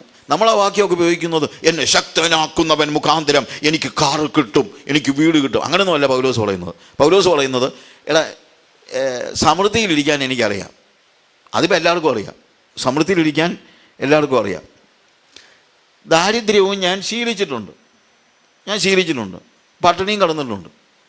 എനിക്ക് രണ്ടും ഒരുപോലെ എന്ന് തന്നെയല്ല, എന്നെ ശക്തനാക്കുന്നവൻ മുഖാന്തരം ഇതിന് രണ്ടിനും എനിക്ക് ശക്തി ലഭിക്കുന്നു. രണ്ടിനും. ദാരിദ്ര്യമെങ്കിൽ ദാരിദ്ര്യം, സമ്പന്നതയെങ്കിൽ സമ്പന്നത. പക്ഷെ ഞാൻ ചിലപ്പോൾ ആലോചിക്കാറുണ്ട്, ദാരിദ്ര്യത്തിലിരിക്കാൻ മിക്കവാറും എല്ലാവർക്കും അറിയാം, അന്നേരം ഭയങ്കര ഭക്തിയൊക്കെയാണ്. പക്ഷെ സമ്പന്നത വരുമ്പോഴാണ് ഉള്ളതെല്ലാം പോകുന്നത്. നമ്മൾ തന്നെ നമ്മുടെ കാര്യങ്ങളൊന്ന് ആലോചിച്ച് നോക്കിയേ. നമുക്കൊന്നും ഇല്ലാതിരുന്നപ്പം ഇല്ലാത്തപ്പോഴാണ് നമ്മൾ ദൈവത്തെ വിളിക്കുകയെങ്കിലും ചെയ്യുന്നത്. ഇപ്പം എന്താ ദൈവത്തെ വിളിക്കേണ്ട വലിയ അത്യാവശ്യമില്ല. പണ്ട് ഞാൻ നേരത്തെ പറഞ്ഞതാണെന്ന എൻ്റെ ചിന്ത. ഒരു നേരത്തെ ഭക്ഷണമില്ലാതിരുന്ന ഒരു സാഹചര്യത്തിൽ രാവിലെ എഴുന്നേൽക്കുമ്പോഴേ നമ്മൾ എണീറ്റ് നിന്ന് ദൈവത്തോട് പറയും, എൻ്റെ കർത്താവേ, കുഞ്ഞുങ്ങൾക്ക് സ്കൂളിൽ പോകുന്നതിന് മുമ്പ് ഒന്നും കൊടുക്കാനില്ല, അവർ ഉച്ചയ്ക്ക് സ്കൂളിൽ നിന്ന് വരുമ്പോൾ എന്തോ കൊടുക്കുന്നത് കർത്താവേ. നീ പ്രാർത്ഥനയാ. എന്നുള്ള പ്രാർത്ഥന? ഉച്ചയ്ക്ക് കഴിക്കാനില്ല, ഇല്ലാഞ്ഞപ്പോൾ പ്രാർത്ഥിക്കും. ഇന്നിപ്പോൾ എന്തിനാ പ്രാർത്ഥിക്കുന്നത്?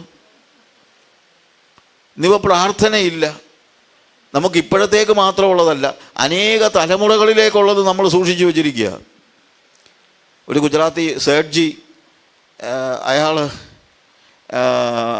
ചാർട്ടർ അക്കൗണ്ടന്റിനെ വിളിച്ചിട്ട് പറഞ്ഞു, എടോ, ഞാൻ ഇനി ഒന്നും സമ്പാദിച്ചില്ലെങ്കിലും എൻ്റെ എത്രാമത്തെ തലമുറ വരെ ജീവിക്കാനുള്ളത് എനിക്കുണ്ടെന്ന് താനൊന്ന് കണക്ക് കൂട്ടി പറയണമെന്ന് പറഞ്ഞു. അയാളിരുന്നെല്ലാം കണക്ക് കൂട്ടിയിട്ട് പറഞ്ഞു, സേഠ്ജി, ഇനി നിങ്ങൾ 1 രൂപ പോലും സമ്പാദിച്ചില്ലെങ്കിലും നിങ്ങളുടെ അടുത്ത 20 തലമുറയ്ക്ക് ജീവിക്കാനുള്ളത് നിങ്ങൾക്കിപ്പോൾ ഓൾറെഡി ഉണ്ട്. ഇയാൾ ഒറ്റ കരച്ചില. എൻ്റെ 21ാമത്തെ തലമുറ അപ്പോൾ എങ്ങനെ ജീവിക്കുള്ളൂ? 20 തലമുറയ്ക്കുള്ളതുണ്ട്, എൻ്റെ 21ാമത്തെ തലമുറ ഇവിടെ പണ്ട് ഓരോ ദിവസത്തെ കാര്യം ഓർത്ത് കരഞ്ഞവരാ നമ്മളെ പിതാക്കന്മാരും നമ്മളും. പക്ഷെ ഇന്നിപ്പം 20ാമത്തെ തലമുറയ്ക്ക് വേണ്ടി വരെയുള്ളത് ഒരുക്കിയിട്ടും മതി വരുന്നില്ലല്ലോ, സംതൃപ്തിയില്ലല്ലോ. പക്ഷെ യഥാർത്ഥ ഭക്തി എന്ന് പറയുന്നത് സംതൃപ്തിയോടുകൂടിയ ഭക്തിയാണ്. ഞാനതുകൊണ്ട് അദ്ദേഹത്തെ പറഞ്ഞു, I'm not preaching poverty, I'm not preaching prosperity, I preach contentment. ഞാൻ സംതൃപ്തിയാണ് പ്രസംഗിക്കുന്നത്. അതാണ് വേദപുസ്തകത്തിൻ്റെ. അതുകൊണ്ട് നമ്മൾ സംതൃപ്തരായിരിക്കണം നമുക്കുള്ളത് കൊണ്ട്. അതുകൊണ്ട് താഴോട്ട് പറയുന്ന വാക്യങ്ങളൊക്കെ നമ്മൾ പറയുന്നത്, ഇഹലോകത്തിലേക്ക് നമ്മൾ ഒന്നും കൊണ്ടുവന്നിട്ടില്ല, ഇവിടെ നിന്ന് യാതൊന്നും കൊണ്ടുപോകാൻ കഴിയുകയില്ല. ഉണ്മാനും ഉടുപ്പാനും ഉണ്ട് എങ്കിൽ മതി എന്ന് വെപ്പീൻ. ഉണ്മാനും ഉടുപ്പാനും എന്ന് പറഞ്ഞു കഴിഞ്ഞാൽ തിന്നാനും ഇടാനുള്ള ഷർട്ടും മാത്രമൊന്നുമല്ല, നമുക്ക് അത്യാവശ്യമുള്ള എന്തും ആയിക്കോട്ടെ, നമ്മുടെ നെസസിറ്റീസ് എല്ലാം അതൊക്കെ ഉണ്ടെങ്കിൽ അത് മതി എന്ന് വെപ്പീൻ. ധനികനാകുവാൻ ആഗ്രഹിക്കുന്നവൻ പരീക്ഷയിലും കെണിയിലും കുടുങ്ങുകയും മനുഷ്യർ നാശങ്ങളിൽ മുങ്ങിപ്പോകുവാൻ ഇടവരുന്ന മൗഢ്യവും ദോഷകരവുമായ പല മോഹങ്ങൾക്കും ഇരയായി തീരുകയും ചെയ്യുന്നു. ഒരു കാര്യം നമ്മൾ മറക്കരുത്, ദ്രവ്യാഗ്രഹം സകലവിധ ദോഷത്തിനും മൂലമല്ലോ. ഇത് ചിലർ കാംക്ഷിച്ചിട്ട് വിശ്വാസം വിട്ടുഴന്ന് ബഹുദുഃഖങ്ങൾക്ക് അധീനരായി തീർന്നിരിക്കുന്നു. ധനമോഹം എന്ന് പറയുന്നത് വല്ലാത്ത ഒരു റിയലി നമ്മളെ നശിപ്പിക്കുന്ന ഒരു സാധനമാണ് ധനമോഹം എന്ന് പറയുന്നത്. നമ്മുടെ ആവശ്യങ്ങൾക്ക് വേണ്ടി കർത്താവ് പ്രാർത്ഥിക്കാൻ പറഞ്ഞിട്ടുണ്ട്, ഇല്ലേ? My God shall supply all your needs according to his riches in glory. നമ്മുടെ ദൈവമോ നമ്മുടെ ബുദ്ധിമുട്ടൊക്കെയും ഒന്നാണ് തൻ്റെ ധനത്തിനൊത്തവണ്ണം തീർത്തു തരും. ബുദ്ധിമുട്ടെന്ന് പറയുന്നത് നമ്മുടെ നീഡ്സ് എന്നുള്ള അർത്ഥത്തിലാണ്, ഓൾ യുവർ നീഡ്സ്. പക്ഷേ ഗ്രീഡ്സ് അല്ല, നീഡ്സ് ആണ്. നമ്മുടെ അത്യാഗ്രഹങ്ങളൊക്കെ സാധിച്ചു തരുമെന്നല്ല പറഞ്ഞത്, നിങ്ങളുടെ ആവശ്യങ്ങളൊക്കെയും, നിങ്ങളുടെ ആവശ്യങ്ങൾ അത് കർത്താവ് നിർവഹിച്ചു തരും. അതിനെക്കുറിച്ച് നിങ്ങൾ വിഷമിക്കേണ്ട കാര്യമില്ല. നിങ്ങൾ വല്ല വിധേനയും കർത്താവിനെ കണ്ട് കർത്താവിനോടുകൂടെ എടുക്കപ്പെടുവാനുള്ള ഒരുക്കം നമുക്ക് ആവശ്യമുണ്ട്. ഭൂമിയിലുള്ളതല്ല, ഉയരത്തിലുള്ളത് തന്നെ വാഞ്ചിപ്പീൻ. ഉയരത്തിലുള്ളത് തന്നെ. കൊലോസ്യലേഖനം 3-ാം അധ്യായത്തിൽ നമ്മൾ മടങ്ങി വരുമ്പോഴത്തേക്ക് അവിടെ കാണുന്നത് ഭൂമിയിലുള്ളതല്ല, ഉയരത്തിലുള്ളത് തന്നെ ചിന്തിപ്പീൻ. നിങ്ങൾ മരിച്ച് നിങ്ങളുടെ ജീവൻ ക്രിസ്തുവിനോടുകൂടെ ദൈവത്തിൽ മടഞ്ഞിരിക്കുന്നു.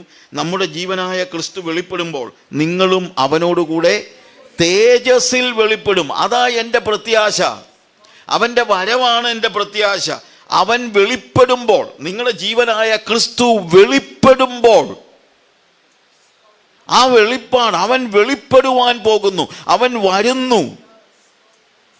അതാണ് എൻ്റെ മനസ്സിലെ പ്രത്യാശ മുഴുവൻ. ഞാൻ ഈ ഭൂമിയിലുള്ളതല്ല, ഉയരത്തിലുള്ളത് തന്നെ ചിന്തിക്കുന്നു. കാരണം എൻ്റെ കർത്താവ് വരുന്നു, അവൻ തേജസ്സിൽ വെളിപ്പെടുന്നു. അവൻ തേജസ്സിൽ വെളിപ്പെടുമ്പോൾ നിങ്ങളും അവനോടുകൂടെ തേജസ്സിൽ വെളിപ്പെടും. അപ്പോൾ ആ തേജസ്സിന് യോജിക്കുന്ന തേജസ്സിൽ വെളിപ്പെടുവാനുള്ളവരാണ് നമ്മൾ. അതിനാൽ എൻ്റെ ജീവിതം തേജസ്സിന് യോജിക്കുന്നതായിരിക്കണം. അതാണ് ഒരുക്കം എന്ന് പറയുന്നത്. ഞാൻ എന്നെ തന്നെ ഒരുക്കേണ്ടത് തേജസ്സിന്, കർത്താവിൻ്റെ വരവിന് ഞാൻ ഒരുങ്ങേണ്ടതാണ്. ആ കർത്താവിൻ്റെ വരവ് തേജസ്സുള്ളതാണ്. ഭൂമിയിലെ കാര്യങ്ങളൊക്കെ ചെയ്തുകൊണ്ട് ജീവിച്ചാൽ ചിലപ്പോൾ തേജസ്സിൽ തള്ളപ്പെട്ടു പോയെന്നിരിക്കും. അതുകൊണ്ട് അവിടെ താഴോട്ട് പറയുന്ന വാക്യങ്ങൾ വായിക്കുമ്പോൾ, ആകയാൽ, അതായത് തേജസ്സിന് വേണ്ടി ഒരുങ്ങിയിരിക്കുന്നവരാണ് നമ്മൾ. ആകയാൽ പ്രായോഗികമായ കാര്യങ്ങൾ പറയുകയാണ്. ദുർനടപ്പ്, അശുദ്ധി, അതിരാഗം, ദുർമോഹം, വിഗ്രഹാരാധനയായ അത്യാഗ്രഹം, ഇങ്ങനെ ഭൂമിയിലുള്ള നിങ്ങളുടെ അവയവങ്ങളെ മരിപ്പിപ്പീൻ. അപ്പോൾ ഒരുക്കം എന്ന് പറയുന്നത് ഭൂമിയിലുള്ള അവയവങ്ങളെ മരിപ്പിക്കുന്നതാണ്. ഹല്ലേലൂയ. അവൻ തേജസ്സിൽ വെളിപ്പെടും. തേജസ് ആയിരിക്കണം എൻ്റെ മനസ്സിൽ, അല്ലാതെ ഭൂമിയിലുള്ള അവയവങ്ങളാകരുത്. ഈ വക നിമിത്തം ദൈവകോപം അനുസരണം കെട്ടവരുടെ മേൽ വരുന്നു. 8-ാമത്തെ വാക്യത്തിൽ, ഇപ്പോഴോ നിങ്ങളും കോപം, ക്രോധം, ഈർഷ്യ, വായിൽ നിന്ന് വരുന്ന ദൂഷണം, ദുർഭാഷണം ഇവയൊക്കെയും വിട്ടുകളവിൻ. അന്യോന്യ ഫോഷ്ക്ക് പറയരുത്. നിങ്ങൾ പഴയ മനുഷ്യനെ അവൻ്റെ പ്രവൃത്തികളോടുകൂടെ ഉരിഞ്ഞു കളഞ്ഞ് തന്നെ സൃഷ്ടിച്ചവൻ്റെ പ്രതിമപ്രകാരം പരിജ്ഞാനത്തിനായി പുതുക്കം പ്രാപിക്കുന്ന പുതിയ മനുഷ്യനെ ധരിച്ചിരിക്കുന്നുവല്ലോ. പുതിയ മനുഷ്യനെ ധരിച്ചിരിക്കുന്നുവല്ലോ. എപ്പോഴും അത് നമ്മൾ ചിന്തിക്കണം. I am a new creation. ഞാനൊരു പുതിയ സൃഷ്ടിയാണ്. പഴയത് കഴിഞ്ഞുപോയി. പഴയ മനുഷ്യൻ മരിച്ചു, ഇനി അവനെ പ്രസാദിപ്പിക്കാനായിട്ട് നോക്കരുത്. ഇപ്പോഴും നമ്മുടെ പ്രശ്നം വിശ്വാസികൾ പോലും ഈ പഴയ മനുഷ്യനെ പ്രസാദിപ്പിക്കാനാണ് നോക്കുന്നത്. അതാ പ്രശ്നം. അതാണ് ഇവിടുത്തെ ഏറ്റവും വലിയ പ്രശ്നമായിട്ട് നമ്മൾ മനസ്സിലാക്കുന്നതായ കാര്യം. അപ്പോൾ നിങ്ങൾ ഭൂമിയിലുള്ള കാര്യങ്ങളിൽ, ഭൂമിയിലുള്ളതെന്ന് പറഞ്ഞു കഴിഞ്ഞാൽ ഭൂമിയിലെ യാതൊരു രീതിയിൽ, അതായത് നിങ്ങൾക്ക് ഭൂമിയിലൊന്നും സമ്പത്ത് വേണ്ട എന്നൊക്കെ ഉള്ള, ഞാൻ പറഞ്ഞല്ലോ, ഞാൻ പ്രസംഗിക്കുന്നത് പോവർട്ടി അല്ല എന്ന് ഞാൻ അദ്ദേഹത്തോട് പറഞ്ഞു. എല്ലാവരും ലോകത്തിലെല്ലാവരും ദരിദ്രരായിരിക്കണം, ഒരുത്തിനും ഒന്നും കഴിക്കരുത്, പട്ടിണി കിടക്കണമെന്നൊന്നും ഞാൻ പ്രസംഗിക്കുന്നില്ല. അങ്ങനെയൊന്നും ഞാൻ പ്രസംഗിക്കുന്നില്ല. പട്ടിണിയാണെങ്കിലും അവൻ ദൈവത്തെ പ്രസാദിപ്പിക്കുന്നവനായിരിക്കണം. പക്ഷെ എന്നും പട്ടിണി ആയിരിക്കണം നിർബന്ധമില്ല, അത് മനസ്സിലാക്കണം. കാറ്റും കോളും വന്നപ്പോൾ പത്രോസ് യേശു നടന്നു വരുന്നത് കണ്ടു. ഞാൻ അങ്ങോട്ട് നടക്കട്ടെ എന്ന് ചോദിച്ചു. നടക്കുമ്പോഴും കാറ്റും കോളും ഉണ്ട്. കാറ്റ് കണ്ട് അവൻ ഭയപ്പെട്ട് അവൻ മുങ്ങി. കർത്താവ് അവന് കൈ കൊടുത്തു, എഴുന്നേൽപ്പിച്ച് കർത്താവും അവനും കൂടെ വെള്ളത്തിൻ്റെ മുകളിൽ കൂടെ നടന്ന് പടകിൽ കയറി കഴിഞ്ഞപ്പോൾ കാറ്റ് അമർന്നു. ഈ ഭാഗം ഞാൻ വായിച്ചപ്പോൾ ഞാൻ മനസ്സിലാക്കിയൊരു കാര്യമുണ്ട്. മറ്റൊന്നുമല്ല, ഈ കാറ്റില്ലായിരുന്നെങ്കിൽ പത്രോസ് കർത്താവിൻ്റെ കയ്യിൽ കൈ കൊടുക്കത്തില്ലായിരുന്നു. അപ്പോൾ കാറ്റും കോളും ഒക്കെ വരുന്നത് എന്നാണെന്നറിയാമോ? ദൈവാശ്രയം പഠിപ്പിക്കാൻ വേണ്ടിയാണ്. അതുകൊണ്ട് അത് വരട്ടെ, പക്ഷേ എന്നും അങ്ങനെ ആയിരിക്കണമെന്നില്ല. കർത്താവിൻ്റെ കയ്യിൽ കരം കൊടുത്ത് പടകിൽ കയറിയാൽ കാറ്റമരും. അപ്പം നമ്മുടെ ജീവിതത്തിലും കർത്താവിനെ പൂർണ്ണമായി ആശ്രയിക്കാൻ പഠിച്ചാൽ പിന്നെയും പട്ടിണി കിടക്കണമെന്ന് നിർബന്ധമൊന്നുമില്ല. ചിലപ്പോൾ നമ്മുടെ അവസ്ഥയ്ക്കൊക്കെ മാറ്റം വന്നെന്നിരിക്കും, പക്ഷെ മാറ്റം വരുമ്പോഴും ദൈവാശ്രയം ഇല്ലാതെ പോകരുത്. ദൈവത്തെ പ്രസാദിപ്പിക്കുന്നവരായിരിക്കണം നമ്മൾ എന്ന് നമ്മൾ മനസ്സിലാക്കണം. അത് കിട്ടും ഇത് കിട്ടുമെന്നൊക്കെ പറഞ്ഞുകൊണ്ട് ഇരിക്കുമ്പോൾ പല ഭാഗങ്ങളും വേദപുസ്തകത്തിലെ പല വാക്യങ്ങളും നമ്മൾ ഉപയോഗിക്കുന്നതുണ്ടല്ലോ, യഥാർത്ഥത്തിൽ അവിടെ ഉദ്ദേശിക്കുന്ന അർത്ഥം നമ്മൾ ഗ്രഹിക്കാതെ പറയുന്ന ഒരു കാര്യമുണ്ട്. റോമാലേഖനം 8-ാം അധ്യായത്തിൻ്റെ, ഞാൻ പറഞ്ഞത് എപ്പോഴും ഈ പ്രോസ്പെരിറ്റി പ്രീച്ചേഴ്സ് ഉപയോഗിക്കുന്നതായ ഒരു വാക്യമാണ് 32-ാമത്തെ വാക്യം, 8:32. അവിടെ നമ്മൾ പറയുന്ന സ്വന്തം പുത്രനെ ആദരിയാതെ നമുക്കെല്ലാവർക്കും വേണ്ടി ഏൽപ്പിച്ചു തന്നവൻ അവനോടുകൂടെ സകലവും നൽകാതിരിക്കുമോ? അല്ലേ, കേട്ടിട്ടില്ലേ? ഞാനൊരിക്കലും വീട്ടിൽ ചെന്നപ്പോൾ, എൻ്റെ വീട്ടിൽ TV ഇല്ല, അപ്പോൾ ഒരു വീട്ടിൽ ചെന്നപ്പോൾ TVക്കകത്ത് ഒരാൾ പ്രസംഗിക്കുകയാണ്. ഈ വാക്യം വെച്ചാണ് പ്രസംഗിക്കുന്നത്. നിങ്ങൾ പറയാ, സകലവും നിന്റെ കൈയൊന്ന് വീശിക്കേ, സകലവും നീ കാണുന്നതൊക്കെയും, നിന്റെ ചുറ്റുമുള്ള മനുഷ്യരെയൊക്കെ നോക്ക്, അവരുടെ കാറുകൾ അവരുടെ വീടുകളൊക്കെ നീ ഒന്ന് നോക്ക്, സകലവും കർത്താവ് നിനക്ക് സകലവും തരും, സകലവും. എടാ, ഈ റോമാലേഖന 8-ാം അധ്യായത്തിൽ ഒരിടത്ത് പോലും ഭൗമികമായ ഒരു കാര്യത്തെക്കുറിച്ചും പറയുന്നില്ല. എന്താ ഇവിടെ സകലവും എന്ന് പറയുന്നത്? അതിൻ്റെ 28 മുതലുള്ള വാക്യങ്ങൾ വായിക്കുമ്പോൾ, ദൈവത്തെ സ്നേഹിക്കുന്നവർക്ക് നിർണയപ്രകാരം വിളിക്കപ്പെട്ടവർക്ക് തന്നെ സകലവും നന്മയ്ക്കായി കൂടി വ്യാപരിക്കുന്നു. സകലവും. അവൻ മുന്നറിഞ്ഞവരെ തൻ്റെ പുത്രൻ അനേകം സഹോദരന്മാരിൽ ആദ്യജാതനാകേണ്ടതിന് അവൻ്റെ സ്വരൂപത്തോട് അനുരൂപരാകുവാൻ മുൻ നിയമിച്ചുമിരിക്കുന്നു. അപ്പോൾ ദൈവം നമ്മളെ മുൻ നിയമിച്ചിരിക്കുന്നത് ഈ ഭൂമിയിൽ കൂടുതൽ, വീട്ടിൽ 4 പേരുണ്ടെങ്കിൽ 6 വണ്ടി കിട്ടും എന്നല്ല അവിടെ പറയുന്നത്. നമ്മളെ എന്തിനാണ് മുൻ നിയമിച്ചിരിക്കുന്നത്? അവൻ്റെ സഹോദരന്മാരിൽ ആദ്യജാതനാകേണ്ടത് അവൻ്റെ സ്വരൂപത്തോട് അനുരൂപരാകുവാൻ. നമ്മളെ കർത്താവ് വിളിച്ചതിൻ്റെ ലക്ഷ്യം തന്നെ എന്താണെന്നറിയാമോ? യേശുവിൻ്റെ സ്വരൂപത്തോട് നമ്മൾ അനുരൂപരാകണം, നമ്മൾ അവനെ പോലെ ആകണം. അവൻ മുൻ നിയമിച്ചവരെ വിളിച്ചവരെ നീതീകരിച്ചവരെ തേജസ്കരിച്ചുമിരിക്കുന്നു. വിളിച്ചു, നീതീകരിച്ചു, തേജസ്സിലേക്ക് കൊണ്ടുപോകുന്നു. You understand? ഇത് സംബന്ധിച്ച് നാം എന്ത് പറയണ്ടു? ഏത്? കർത്താവിൻ്റെ വിളി, കർത്താവിൻ്റെ നീതീകരണം, കർത്താവിൻ്റെ തേജസ്കരണം. ഇത് സംബന്ധിച്ച് നാം എന്ത് പറയണ്ടു? ദൈവം നമുക്ക് അനുകൂലമെങ്കിൽ നമുക്ക് പ്രതികൂലമാര്? സ്വന്തം പുത്രനെ ആദരിയാതെ നമുക്ക് എല്ലാവർക്കും വേണ്ടി ഏൽപ്പിച്ചു തന്നവൻ. അങ്ങനെ ഏൽപ്പിച്ചു തന്നപ്പോഴാണ് നീതീകരണം നടന്നത്, ഇല്ലേ? യേശു കർത്താവിനെ ദൈവം ഏൽപ്പിച്ചു തന്നപ്പോഴാണ് നീതീകരണം നടന്നത്. അങ്ങനെ നീതീകരിക്കപ്പെട്ടു എങ്കിൽ തേജസ്കരണം വരെയും അവൻ കൊണ്ടുപോകാതിരിക്കുമോ എന്നാണ് ഇവിടെ പറയുന്നത്. അല്ലാതെ നിനക്ക് വീട് തരും, കാറ് തരുമെന്നൊന്നും അല്ല പറയുന്നത്. അതായത് വീണ്ടും ജനിച്ചവനെ ദൈവം എന്തു ചെയ്യും? തേജസ് വരെ കൊണ്ടുപോകും. സ്വന്തം പുത്രനെ ആദരിക്കാതെ നമുക്ക് എല്ലാവർക്കും വേണ്ടി ഏൽപ്പിച്ചു തന്നവൻ, നീതീകരിക്കാൻ വേണ്ടി സ്വന്തം പുത്രനെ തന്നവൻ, അവനോടുകൂടെ സകലവും എന്ന് വെച്ച് കഴിഞ്ഞാൽ നീതീകരണത്തോടൊപ്പം വിശുദ്ധീകരണം, വിശുദ്ധീകരണത്തോടൊപ്പം തേജസ്കരണം, തേജസ് വരെ നമ്മളെ കൊണ്ടുപോകാതിരിക്കുമോ എന്നുള്ളതാണ്.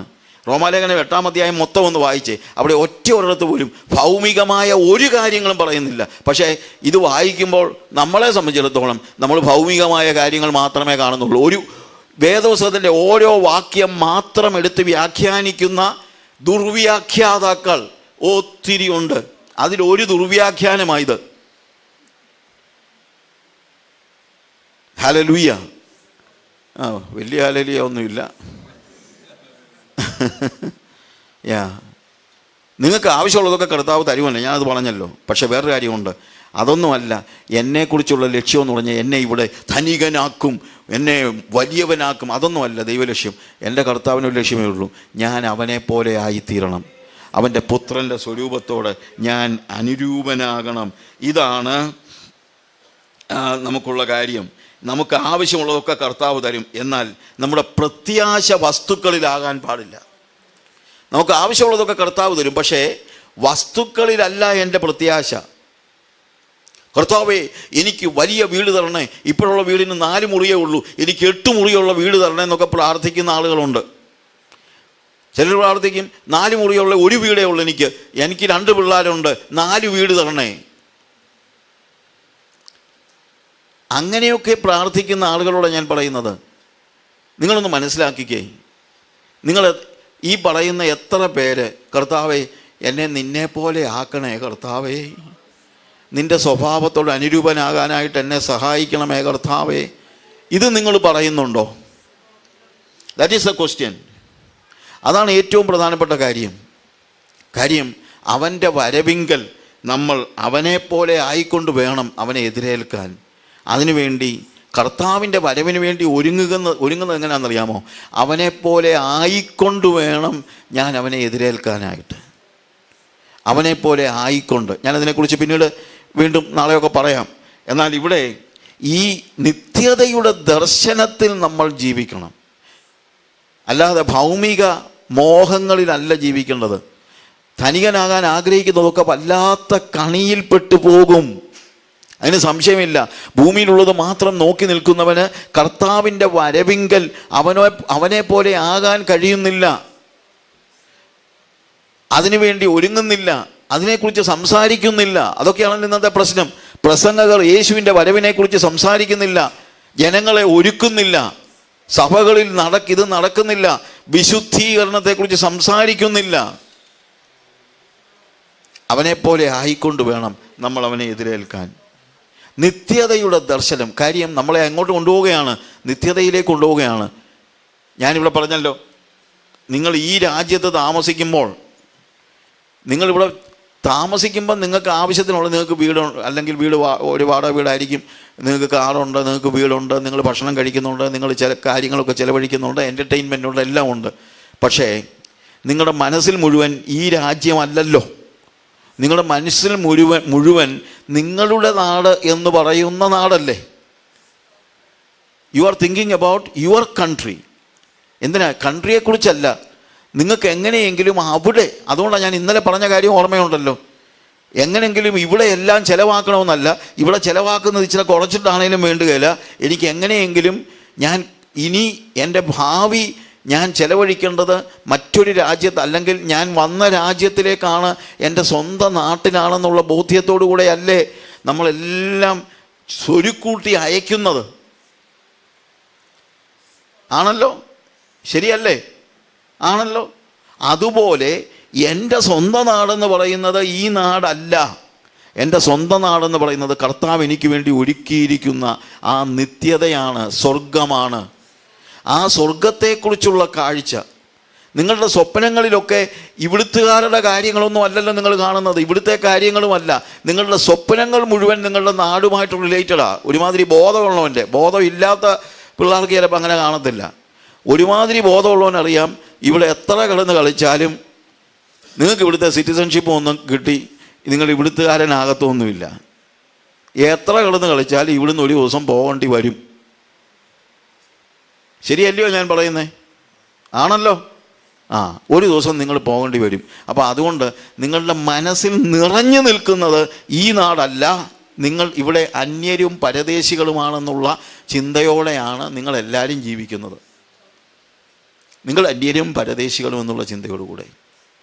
ഇതുപോലെ ഭൂമിയിൽ നമ്മൾ അന്യരും പരദേശികളുമാണ്. കാര്യം, കർത്താവ് വരുമ്പോൾ അവനോടുകൂടെ എനിക്ക് വേണ്ടി ഒരുക്കിയിരിക്കുന്ന രാജ്യത്തേക്ക് ഞാൻ പോകാൻ ഒരുങ്ങിയിരിക്കുകയാണ്.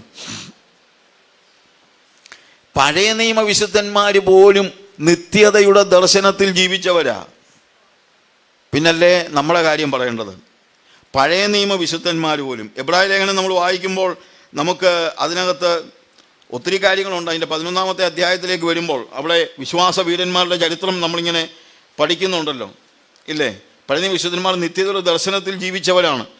11-ാം അധ്യായം അതിൻ്റെ 8 മുതലുള്ള വാക്യങ്ങൾ വായിക്കുമ്പോൾ എല്ലാം വിശ്വാസത്തിൻ്റെ കാര്യമാണ് പറയുന്നത്.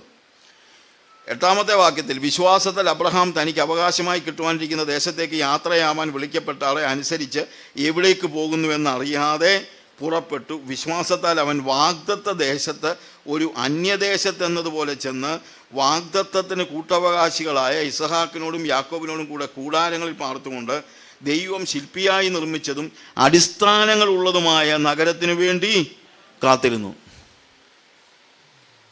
ഈ അബ്രഹാമിൻ്റെ ചരിത്രം തന്നെ നമ്മൾ വളരെ തെറ്റായി പഠിപ്പിക്കുന്ന ഒരു അവസ്ഥയുണ്ട്. അബ്രഹാമിനെ അനുഗ്രഹിച്ച ദൈവം, നിങ്ങൾ കേട്ടിട്ടുണ്ടല്ലോ ഇതൊക്കെ അല്ലേ? എപ്പോഴും കേൾക്കുന്ന ടി വി. അബ്രഹാമിനെ അനുഗ്രഹിച്ച ദൈവം. എന്തായിരുന്നു അബ്രഹാമിൻ്റെ അനുഗ്രഹം? അബ്രഹാം ഒന്നുമില്ലാത്തവനായി, എന്നാൽ അവന് കനാൻ നാട് കർത്താവ് കൊടുത്തു.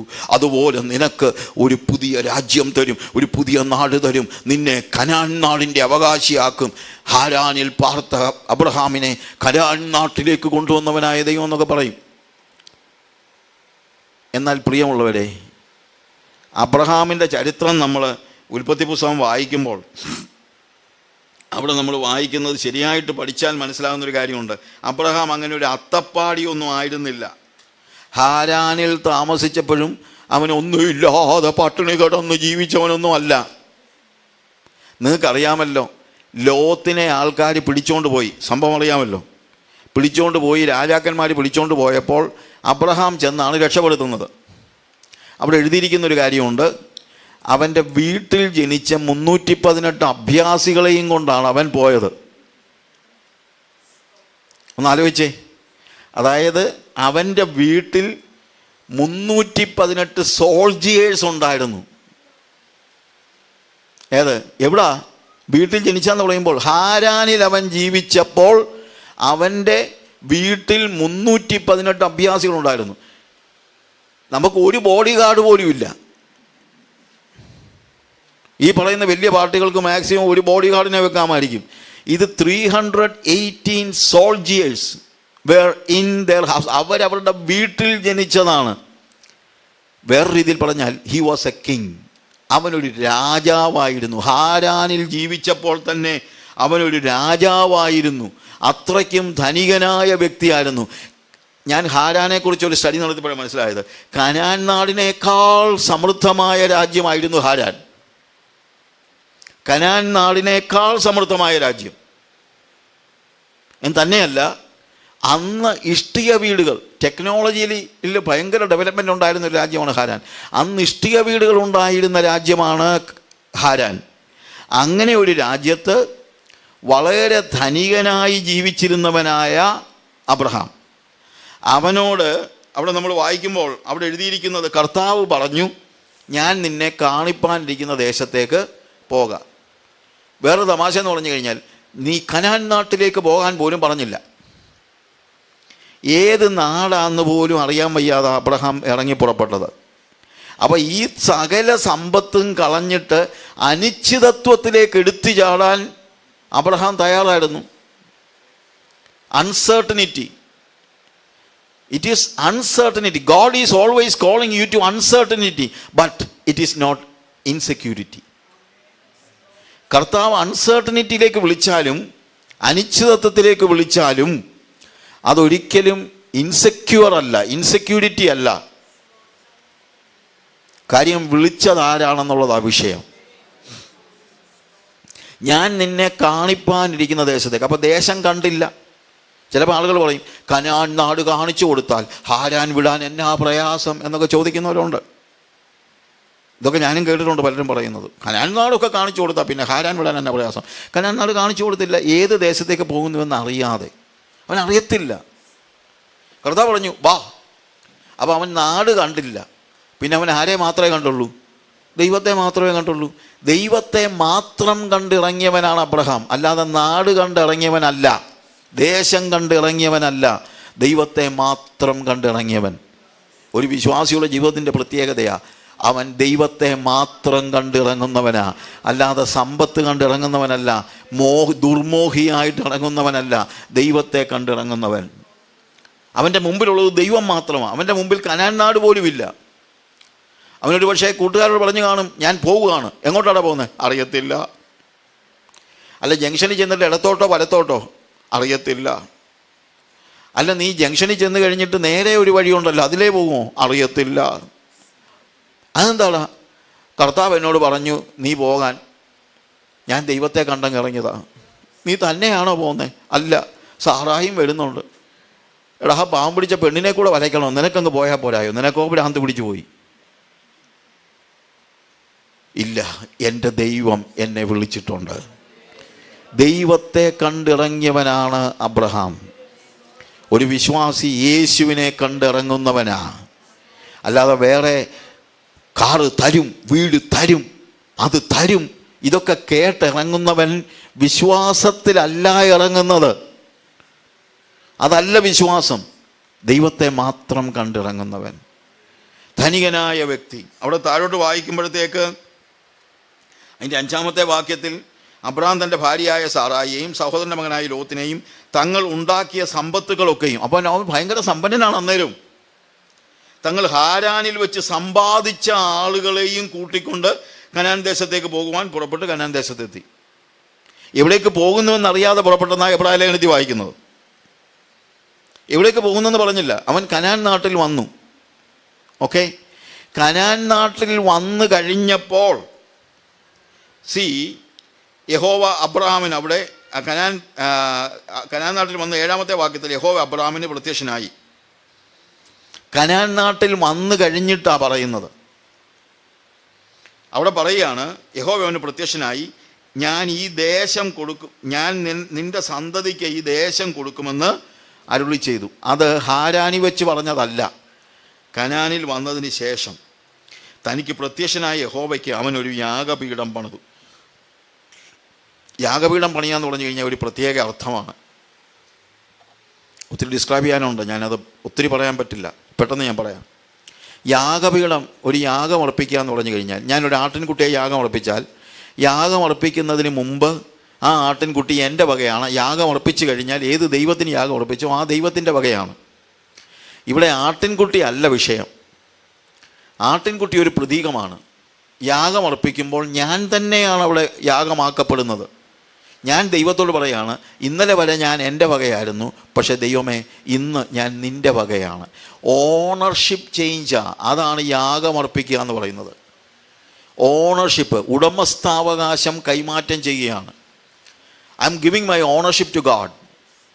ഇനി എനിക്ക് യാതൊരു രീതിയിലും ഒരു ചിന്തയുമില്ല, കാര്യം എൻ്റെ ഉടമസ്ഥൻ നീയാണ് എന്ന് പറയുന്ന അവസ്ഥ. ഇനി എബ്രായ ലേഖനത്തിൽ വായിക്കുമ്പോൾ നമുക്ക് മനസ്സിലാക്കാൻ കഴിയുന്നതായ ഒരു പ്രധാനപ്പെട്ടതായ കാര്യം, അവിടെ എബ്രായ ലേഖനം അതിൻ്റെ 11-ാം അധ്യായത്തിൽ തന്നെ നമ്മൾ വായിച്ച ഭാഗം, അവിടെ വിശ്വാസത്താൽ അബ്രഹാം ചെന്നതിന് ശേഷം 8-ാമത്തെ വാക്യത്തിൽ വിശ്വാസത്താൽ അബ്രഹാം തനിക്ക് അവകാശമായി കിട്ടുവാൻ ദേശത്തേക്ക് യാത്രയാവാൻ വിളിക്കപ്പെട്ടാറെ അനുസരിച്ച് എവിടേക്ക് പോകുന്നുവെന്ന് അറിയാതെ പുറപ്പെട്ടു. കനാൻ നാട്ടിലേക്കാണ് പോകുന്നതെന്ന് പോലും അറിയത്തില്ല. വിശ്വാസത്താൽ അവൻ വാഗ്ദത്ത ദേശത്ത് ഒരു അന്യദേശത്ത് എന്നതുപോലെ ചെന്ന് വാഗ്ദത്തത്തിന് കൂട്ടവകാശികളായ ഇസഹാക്കിനോടും യാക്കോബിനോടും കൂടെ കൂടാരങ്ങളിൽ പാർത്തുകൊണ്ട് ദൈവം ശില്പിയായി നിർമ്മിച്ചതും അടിസ്ഥാനങ്ങളുള്ള നഗരത്തിനുമായി കാത്തിരുന്നു. ഞാൻ ഈ വാക്യം വായിച്ചപ്പോൾ അന്തിച്ചു പോയി എന്നൊക്കെ നമ്മൾ പറയുമല്ലോ. അതായത് ഹാരാനിലെ 318 അഭ്യാസികൾ ഇഷ്ടംപോലെ ജോലിക്കാർ അവിടെ വെച്ച് സമ്പാദിച്ച ആളുകൾ, അന്ന് ആളുകളെയൊക്കെ വാങ്ങിക്കുകയാണല്ലോ, വിലയ്ക്ക് വാങ്ങിക്കുകയാണല്ലോ. അവിടെ വെച്ച് സമ്പാദിച്ച ആളുകൾ, അങ്ങനെ ഒരു രാജാവായി ജീവിച്ച അബ്രഹാം കനാൻ നാട്ടിൽ വന്നപ്പോൾ കൊട്ടാരത്തിലല്ല താമസിച്ചത്, കുടിലിലാണ്, കൂടാരത്തിൽ. അപ്പോൾ അബ്രഹാമിനെ അനുഗ്രഹിച്ച ദൈവം, അബ്രഹാമിൻ്റെ അനുഗ്രഹം. അബ്രഹാമിൻ്റെ അനുഗ്രഹം എന്നാ? എടാ, കൊട്ടാരം കളഞ്ഞിട്ട് കുടിലി വന്നതാ അബ്രഹാമിൻ്റെ അനുഗ്രഹം. ഒരു സ്വത്രവും ഇല്ലല്ലോ. പക്ഷേ കൊട്ടാരത്തിൽ താമസിച്ചപ്പോൾ അവന് ദൈവമില്ലായിരുന്നു, പക്ഷെ കൂടാരത്തിൽ താമസിച്ചപ്പോൾ അവന് ദൈവമുണ്ട്. You see the difference. എന്ന് തന്നെയല്ല, അബ്രഹാമിനെ ദൈവം അനുഗ്രഹിച്ചു എന്ന് പറഞ്ഞാൽ 12-ാമത്തെ അധ്യായം തുടങ്ങുമ്പോൾ നമ്മൾ വായിക്കുന്നത്, I will bless you so that you shall be A blessing. Bless you എന്ന് പറയുന്ന വാക്ക് സാധാരണ അപ്പൻ മക്കളോട് പറയുന്ന വാക്കാണ്. അതായത്, എനിക്ക് എൻ്റെ പകരക്കാരനായിട്ട് ഞാൻ നിന്നെ ആക്കിയിരിക്കുന്നു എന്ന് പറയുന്ന വാക്ക്. അബ്രഹാമിനോട് ദൈവം പറയുന്നത് എന്നാണെന്നറിയാമോ? ഉൽപ്പത്തി പുസ്തകം 12-ാം അധ്യായത്തിൽ പറയാണ്, അബ്രഹാമേ, ഈ ഭൂമിയിൽ ഞാൻ നിന്നെ എൻ്റെ പ്രതിനിധിയാക്കിയിരിക്കുന്നു. എനിക്ക് പകരമാണ് നീ ഈ ഭൂമിയിൽ ജീവിക്കുന്നത്. നീ ഒരു അനുഗ്രഹമായിരിക്കും. നീ അനുഗ്രഹത്തിൻ്റെ ചാനലാ. ഇനി ആർക്കെങ്കിലും അനുഗ്രഹം വേണമെങ്കിൽ അവർ നിൻ്റെ അടുത്ത് വരും, നീ അവരെ എൻ്റെ അടുത്ത് വിടണം. അനുഗ്രഹത്തിൻ്റെ ചാനൽ, ദൈവത്തിൻ്റെ പ്രതിനിധിയായി ലോകത്തിലേക്ക് പോയവനാണ് അബ്രഹാം. അതാണ് അബ്രഹാമിൻ്റെ അനുഗ്രഹം. അബ്രഹാമിൻ്റെ അനുഗ്രഹം ദൈവത്തിൻ്റെ പ്രതിനിധിയാകുവാൻ അവന് കിട്ടിയ ആ വലിയ പദവിയാണ്. എനിക്ക് അബ്രഹാമിൻ്റെ അനുഗ്രഹം വേണം. എനിക്ക് വസ്തുവും കാറും ഒന്നുമല്ല അബ്രഹാമിൻ്റെ അനുഗ്രഹം. എൻ്റെ അനുഗ്രഹം എന്നാണെന്നറിയാമോ? ദൈവത്തെ പ്രതിനിധീകരിക്കുവാൻ, ദൈവത്തിൻ്റെ അംബാസഡറായിട്ട്, I am an ambassador for Christ, ക്രിസ്തുവിൻ്റെ പ്രതിനിധിയായിട്ട്, ക്രിസ്തുവിൻ്റെ അംബാസഡറായിട്ട് ഇവിടെ ജീവിക്കുക. അതാണ് എനിക്ക് ദൈവം തന്നിരിക്കുന്നതായ അനുഗ്രഹം. പ്രിയമുള്ളവരെ, ഈ അനുഗ്രഹത്തിനാണ് കൊതിക്കേണ്ടത്. You get my point? ഈ അനുഗ്രഹത്തിനാണ് കൊതിക്കേണ്ടത്. അവിടെ വന്ന് അബ്രഹാം കൂടാരങ്ങളിൽ പാർത്തു. കൊട്ടാരത്തിൽ താമസിച്ചവൻ കൂടാരത്തിൽ പാർത്തു. കാര്യം എന്നറിയാമോ? അവൻ വാഗ്ദത്ത ദേശത്ത്, അന്യദേശത്ത് എന്നതുപോലെ ഈ സ്ഥലം ഞാൻ നിനക്ക് തരുമെന്ന് കർത്താവ് പറഞ്ഞു, നിനക്ക് നിൻ്റെ സന്തതിക്കും തരുമെന്ന് പറഞ്ഞു. എന്നാൽ അതേസമയം അവനൊരു ദർശനം കണ്ടു. അതെന്താണെന്നറിയാമോ? ദൈവം ശില്പിയായി നിർമ്മിച്ചതും അടിസ്ഥാനങ്ങളുള്ളതുമായ ഒരു പട്ടണം. സ്വർഗീയ ദർശനം അബ്രഹാമിന് ലഭിച്ചു. സ്വർഗീയ ദർശനം ലഭിച്ചപ്പോൾ അബ്രഹാമിന് മനസ്സിലായി, എടാ, ഇവിടുത്തെ ഒന്നും എനിക്കിനി ഇല്ലേലും വേണ്ടുകയില്ല. ഇസഹാക്ക് മകൻ, യാക്കോബ് കൊച്ചുമകൻ, മകനെയും കൊച്ചുമകനെയും വിളിച്ച് അടുത്തിരുത്തിട്ട് പറഞ്ഞു, മോനെ, ഞാൻ ഹാരാനിലായിരുന്നപ്പോൾ ദൈവം എന്നോട് പറഞ്ഞു, ഞാൻ നിന്നെ അനുഗ്രഹിക്കും. ദൈവത്തെ പ്രതിനിധീകരിക്കുവാനുള്ള അവകാശം അവൻ എനിക്ക് തന്നു. ഞാനൊരു അനുഗ്രഹമായിരിക്കും, മറ്റുള്ളവർക്ക് ഞാനൊരു അനുഗ്രഹമായിരിക്കും. ഞാൻ യേശുവിനെ, ഞാൻ യഹോവയെ മറ്റുള്ളവർക്ക് കൊടുക്കാനുള്ള അവൻ്റെ പ്രതിനിധിയാണ്, അവൻ്റെ അംബാസഡറാണ്. ഇവിടെ വന്നപ്പോൾ എന്നോട് പറഞ്ഞ് ഈ ദേശം തരാമെന്ന്. എന്നാൽ ഞാനൊരു കാഴ്ച കണ്ടു. ദൈവം ശില്പിയായി നിർമ്മിച്ചിരിക്കുന്നതും അടിസ്ഥാനങ്ങളുള്ളതുമായ ഒരു പട്ടണം. അതാ എൻ്റെ പട്ടണം. എൻ്റെ പട്ടണം കനാൻ അല്ല മക്കളെ. അതുകൊണ്ട് ഇതൊന്നും നിന്റെ തലേ കയറരുത്. നീ ഇവിടെ കൂടാരത്തിൽ താമസിച്ചാൽ മതി. കാരണം ഉയരത്തിൽ നിനക്ക് വേണ്ടി ഒരുക്കിയിരിക്കുന്ന ഒരു ദൈവം ശില്പിയായി നിർമ്മിച്ചതും അടിസ്ഥാനങ്ങളുള്ളതുമായ ഒരു പട്ടണമുണ്ട്. അതിനെ നോക്കി ഈ ദേശം ഒരു അന്യദേശത്തെന്നതുപോലെ ഇവിടെ കർത്താവ് വാഗ്ദത്തം ചെയ്തിട്ടുണ്ട്. പക്ഷേ ഇതിൻ്റെ പുറകെ നീ പോകരുത് മക്കളെ. ഇസഹാക്കേ, നീ ഇതിൻ്റെ പുറകെ പോകരുത്. യാക്കോബേ, നീ ഇതിൻ്റെ പുറകെ പോകരുത്. നീ ഇവിടെ താമസിച്ചു. കാര്യം ഇപ്പം നീ ഇവിടെ താമസിച്ചു. അല്ല, ഞാൻ ഈ ഭൂമിയിൽ താമസിക്കുന്നു, ഞാൻ ജീവിക്കുന്നു, ഞാൻ കിടക്കുന്നു, ഞാൻ യാത്ര ചെയ്യുന്നു, എനിക്ക് വണ്ടിയുണ്ട്, എനിക്ക് വീടുണ്ട്, എല്ലാം ഉണ്ട്. പക്ഷേ ഇതെൻ്റെ നാടല്ല. ഇതൊന്നും എൻ്റെ തലേ കയറത്തില്ല. ഞാൻ എപ്പോഴും കാണുന്നത് അടിസ്ഥാനങ്ങളുള്ള ദൈവം ശില്പിയായി നിർമ്മിച്ച ഒരു പട്ടണം. ആ കാഴ്ച കണ്ടു കഴിഞ്ഞാൽ പിന്നെ കനാൻ നാട് എനിക്കൊരു വിഷയമല്ല. കനാൻ നാട്ടിൽ ഞാനൊരു അന്യനും പരദേശിയുമായിട്ടായിരിക്കും പാർക്കുന്നത്. ഹല്ലേലൂയ. പ്രിയമുള്ളവരെ, അബ്രഹാം അങ്ങനെയാണ് ജീവിച്ചതെങ്കിൽ എനിക്ക് വേണ്ടി ജീവൻ തന്ന, കാൽവറി ക്രൂശിൽ എനിക്ക് പകരമായി മരിച്ച യേശു എന്നോട് പറയുന്നു, നിങ്ങൾ ഈ ലോകക്കാർ ആകരുത്. ഈ ലോകം നിങ്ങൾക്ക് യോഗ്യമല്ല എന്ന് പറയുന്ന, ഞാനതിനെക്കുറിച്ച് നാളെ പറയാം, എന്ന് പറയുന്ന യേശുവിൻ്റെ വാക്കുകൾ കേട്ടിട്ട് പിന്നെയും ഈ ലോകത്തെ കെട്ടിപ്പിടിക്കാൻ പോയാൽ ഞാൻ എന്തൊരു നികൃഷ്ടനാണ്. എനിക്ക് ഈ ലോകമല്ല വിഷയം. ഞാനിവിടെ താമസിക്കുന്നുണ്ട്. അബ്രഹാമും ഇസ്ഹാക്കും യാക്കോബും താമസിച്ചത് കനാൻ നാട്ടിലാണ്. അവിടെ അവർ താമസിച്ചു, കൂടാരങ്ങളിൽ താമസിച്ചു, അവിടുന്ന് കഴിച്ചു, അവിടുന്ന് കുടിച്ചു, അവിടെ കൃഷി ചെയ്തു, 100 മേനി വിളവുണ്ടായി, എല്ലാം ഉണ്ട്. They were living normal life. പക്ഷേ അവരുടെ കണ്ണ് മുഴുവൻ സ്വർഗത്തിലായിരുന്നു. അതുപോലെ നമ്മൾ ഈ ഭൂമിയിൽ ജീവിച്ചാലും നമ്മളെ തേടി വരുന്ന, നമ്മളെ കൊണ്ടുപോകാൻ വരുന്ന ഒരു കർത്താവുണ്ട്. ആ കർത്താവിൻ്റെ വരവിനെ മുന്നിൽ കണ്ടുകൊണ്ട് അവൻ ശില്പിയായി നിർമ്മിച്ച, എനിക്ക് വേണ്ടി ഒരുക്കുന്ന ആ ഭവനത്തിലേക്ക് പോകുവാനുള്ള മോഹത്തോടുകൂടെ ഇന്ന് രാത്രിയിൽ നമുക്ക് നമ്മളെ തന്നെ ഒന്ന് സമർപ്പിക്കാമോ? ഒരു നിമിഷം കണ്ണുകളെ അടയ്ക്കാം. കർത്താവേ, നിൻ്റെ വരവിന് വേണ്ടി ഞങ്ങൾ കാത്തിരിക്കുന്നു. കർത്താവേ, നീ വരുമ്പോൾ ഞങ്ങളെ കൊണ്ടുപോകാനാണല്ലോ വരുന്നത്. കർത്താവേ, ഈ ഭൂമി ഞങ്ങൾ ജീവിക്കുമ്പോൾ ചിലപ്പോൾ ഞങ്ങളുടെ കയ്യിൽ പൈസയുണ്ട്, ചിലപ്പോൾ ഇല്ല. ചിലപ്പോൾ ഞങ്ങൾ നല്ല രീതിയിൽ ജീവിക്കും, ചിലപ്പോൾ ഞങ്ങൾക്ക് സമ്പത്ത് അനുഭവിപ്പാനും ദാരിദ്ര്യം അനുഭവിപ്പാനും രണ്ടും ഞങ്ങൾ ശീലിച്ചിട്ടുണ്ട്. കർത്താവേ, ഇതൊന്നും ഞങ്ങൾക്ക് വിഷയമല്ല. പകരം കർത്താവേ, നീ ഞങ്ങൾക്ക് വേണ്ടി ഒരുക്കിയിരിക്കുന്ന പട്ടണം, അത് മാത്രമേ ഞങ്ങളുടെ മനസ്സിലുള്ളൂ. ആ ദർശനത്തിൽ നിൻ്റെ വരവിന് വേണ്ടി ഞങ്ങളെ തന്നെ ഒരുക്കുവാൻ, നിൻ്റെ വരവിന് വേണ്ടി നീ ഞങ്ങൾക്ക് വേണ്ടി ഒരുക്കിയിരിക്കുന്ന ആ ദൈവം ശില്പിയായി നിർമ്മിച്ച പട്ടണത്തിനു വേണ്ടി നിത്യതയുടെ ദർശനത്തിൽ ജീവിക്കുവാൻ നീ ഞങ്ങളെ ശക്തീകരിക്കണമേ. യേശുവിൻ്റെ നാമത്തിൽ തന്നെ ആമേൻ.